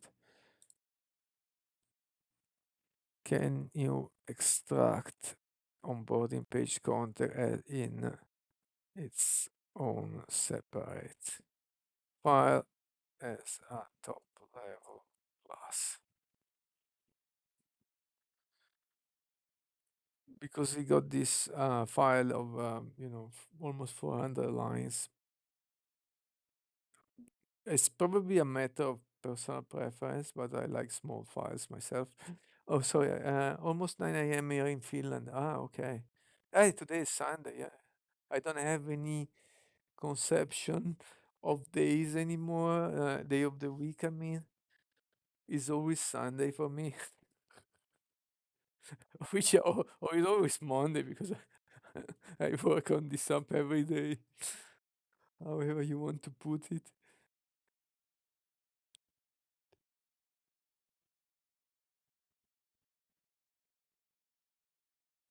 Okay, see. Normally, it works really well when I ask refactoring because it's not a highly creative task. But actually, also the whole onboarding flow, apart from the content, is pretty good. Okay. At this point, we have to trust onboarding page content. It matched the file name, correct? That should be much better. Let's see if we put in the right place, correct? Yep, inside the folder, onboarding folder. Now we have a onboarding screen, which clearly conveys the fact that it's the main component and the page content. Now this is still, I didn't remove it yet or no, what? Okay, I don't need that, but we can fix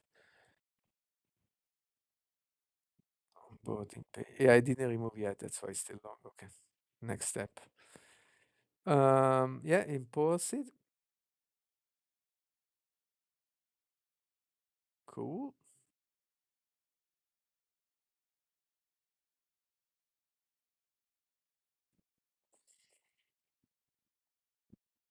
I will test it, and then I think it's ready to merge. I just noticed this opportunity of a little incremental improvement.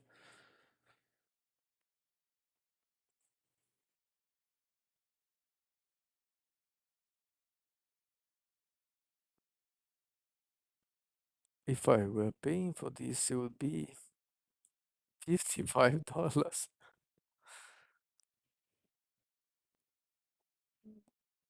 But yeah, but this estimate is just wrong. But what is right is the number of messages. 323 is quite a number for the session, the 5 hour session, of which I've used about 4 hours already. Okay, so now it's using the external file. So remove the underscore.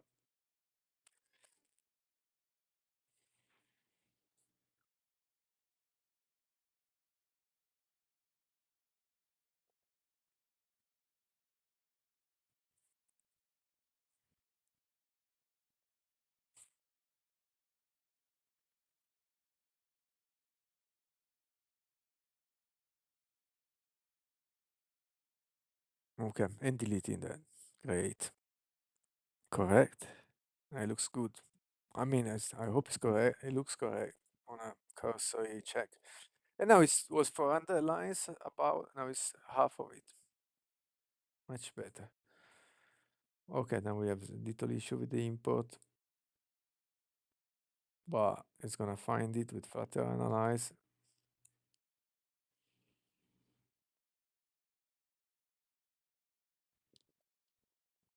I couldn't remove it myself, but it's like kind of entertaining to watch.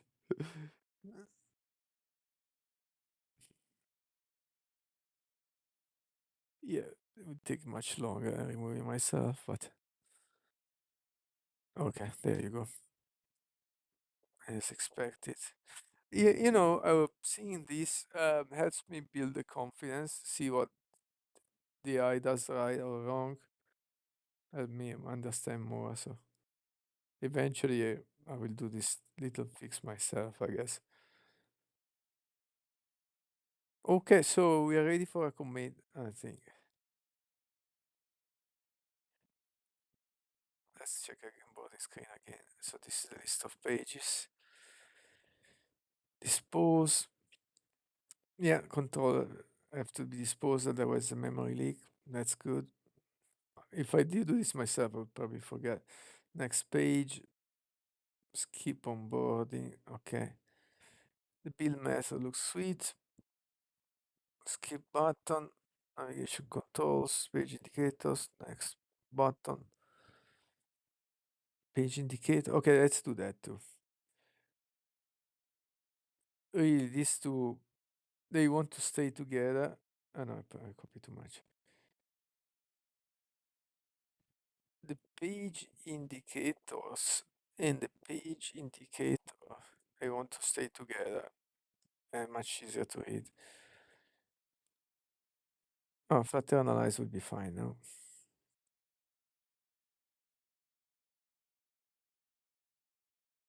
Oh, no, it's not. Okay, what's the matter? Unused import. Okay, I didn't know about that one.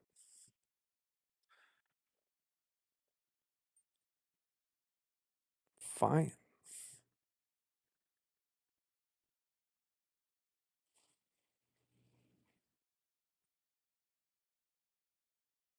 On this page, isn't it? No, don't know where.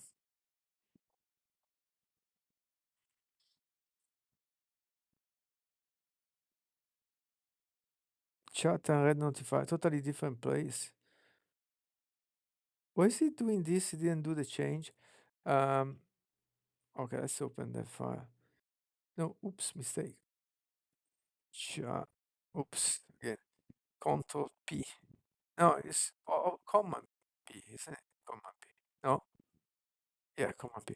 Chat and red notifier. What?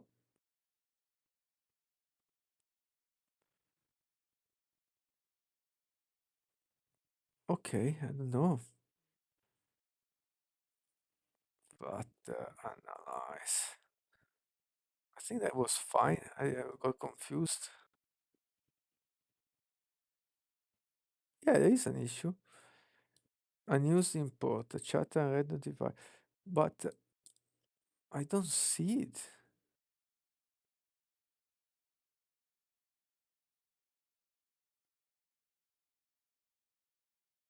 I'm in the right folder. Folder is same. Uh, How is it possible?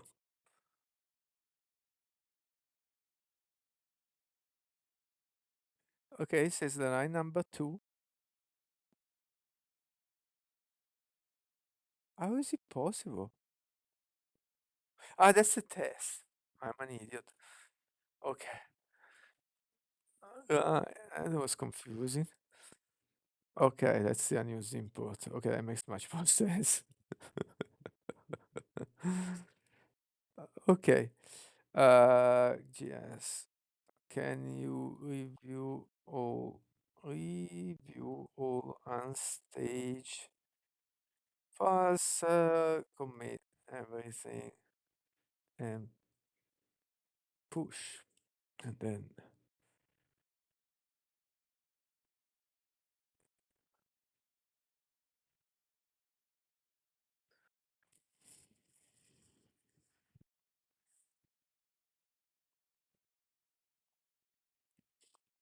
and then we can, review the PR once more quickly and say, okay, this is done.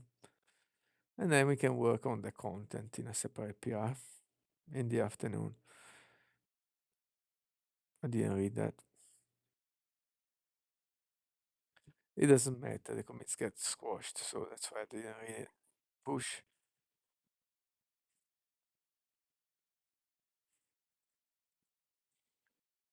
More. Refresh. Right, now we have two files there. The commit message don't need to change. Yep, same. 420 lines.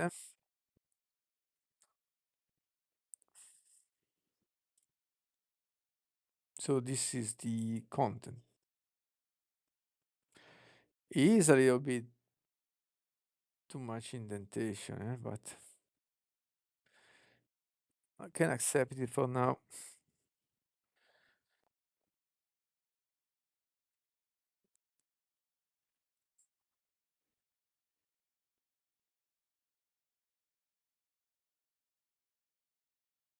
Okay, all right. So I think, by the way, the other PR is ready to be merged.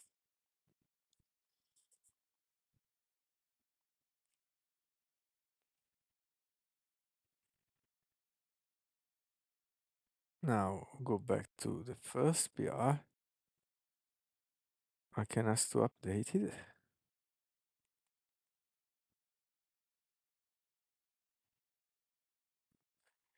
Okay, I can kill this one. No need to run this one. Cancel.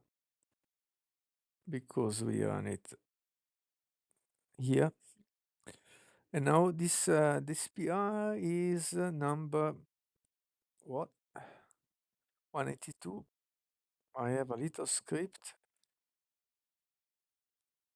there. What folder I am? Okay. npm run auto merge. So this will merge when the check pass, and if they pass, otherwise it will not. We'll check every 120 seconds. How is Firebase? I wanted to try something similar. Yeah, I mostly self-host everything. Well, Firebase I think works particularly well for apps, Android apps, because it has a lot of tools.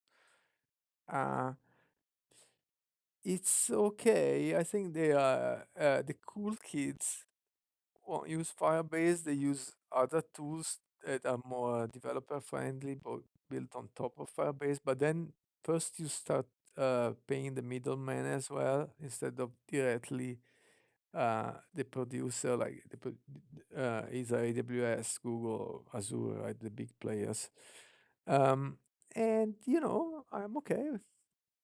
There is a few things in the app uh, word that are interesting. One is the app check.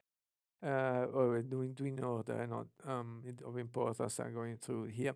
App checker is like verifying that all the calls from the backend where you specify so come either from your app or your website. So it's some kind of authentication, but for the app. And what authentication is an authentication for the users. So you have anonymous authentication you can have to get an ID or a unique ID for the user, even though they didn't connect yet. And then you have Google authentication, or you can use user and password. I decided to use only Google for now, but you can there are few sign-in methods. Add new provider. Was that Microsoft, Facebook? I don't know what's Game Center, Apple, Twitter, Yahoo, GitHub. Then you have Crashlytics, which is something I will have to check. All the you can enable or not, um, and if every crash in the app, it will tell you where it happened. You know, one if it says 1-0, it means in dev. So I ignore those because as you develop, things break. You can choose a version. This is the latest version, and the same screen. Then you have release monitor. I don't know. I don't think I ever used it. Okay. Yes, still perhaps something connected with Crashlytics. I'm not sure. Yeah, it does for the crashes for the various releases. Never use it. I mean, I think it's the same thing as Crashlytics. Hosting, so you can do host your website. It takes care of SSL and stuff. This is static hosting because I use the functions, but you can also have dynamic hosting or app hosting. The Firestore database, which is an NoSQL data, so it's huge. What I want to say. Firebase is huge. Firestore database is okay. Start collections, sub collections, can put all the data. You can have rules where in the rules you can say the users can see only their own data. So here in the rules I have user ID is here, so you can edit only your own data, not and you cannot see data of anyone else. Functions, this is big, is the same as AWS Lambda. Um, I think you can do in various languages. I'm doing them in TypeScript. Well, it goes as JavaScript once it's compiled, of course. And you have all your functions doing the various stuff that you need for your app. Analytics, which I set up, but I didn't really yet, or perhaps I didn't set up. Look it too closely yet. App distribution, yeah, I tried it and I decided not to use it. Messaging, was going to say not using it, but yes, I do use it for push notifications. Yeah, so I use for push notifications. So that means when something changes in the backend, for example, you receive a new message from support, I can send to the user a push notification. Yeah, so Firebase is a pretty good environment for apps, and perhaps more. Yeah, because anyway, there is an overlap with Google Cloud, right? Because in the end, anything in Firebase, it's in Google Cloud. So if I go here, console of Google Cloud, Google Cloud is more comprehensive. It's huge, and I do functions. Cloud Run functions. Now I see the exactly same functions that I with just a different visual layout. The same as in Firebase. It's exactly the same. What I was going to say, forgot. Yeah, I was yeah, I remember now. I was going to say that there is a quite a generous free tier. So all that I'm doing right now in development won't cost a cent. You need to enable the billing and put the debit card for being able to use functions because they can cost money for sure. But yeah, if I get some user in the app and I will have to pay, I will be happy to pay for it. We'll see. All right. I will take off for lunch now. Nice to talk with you, mate. I'll see you later. Bye bye. Just wait a second. All right. Take care, mate.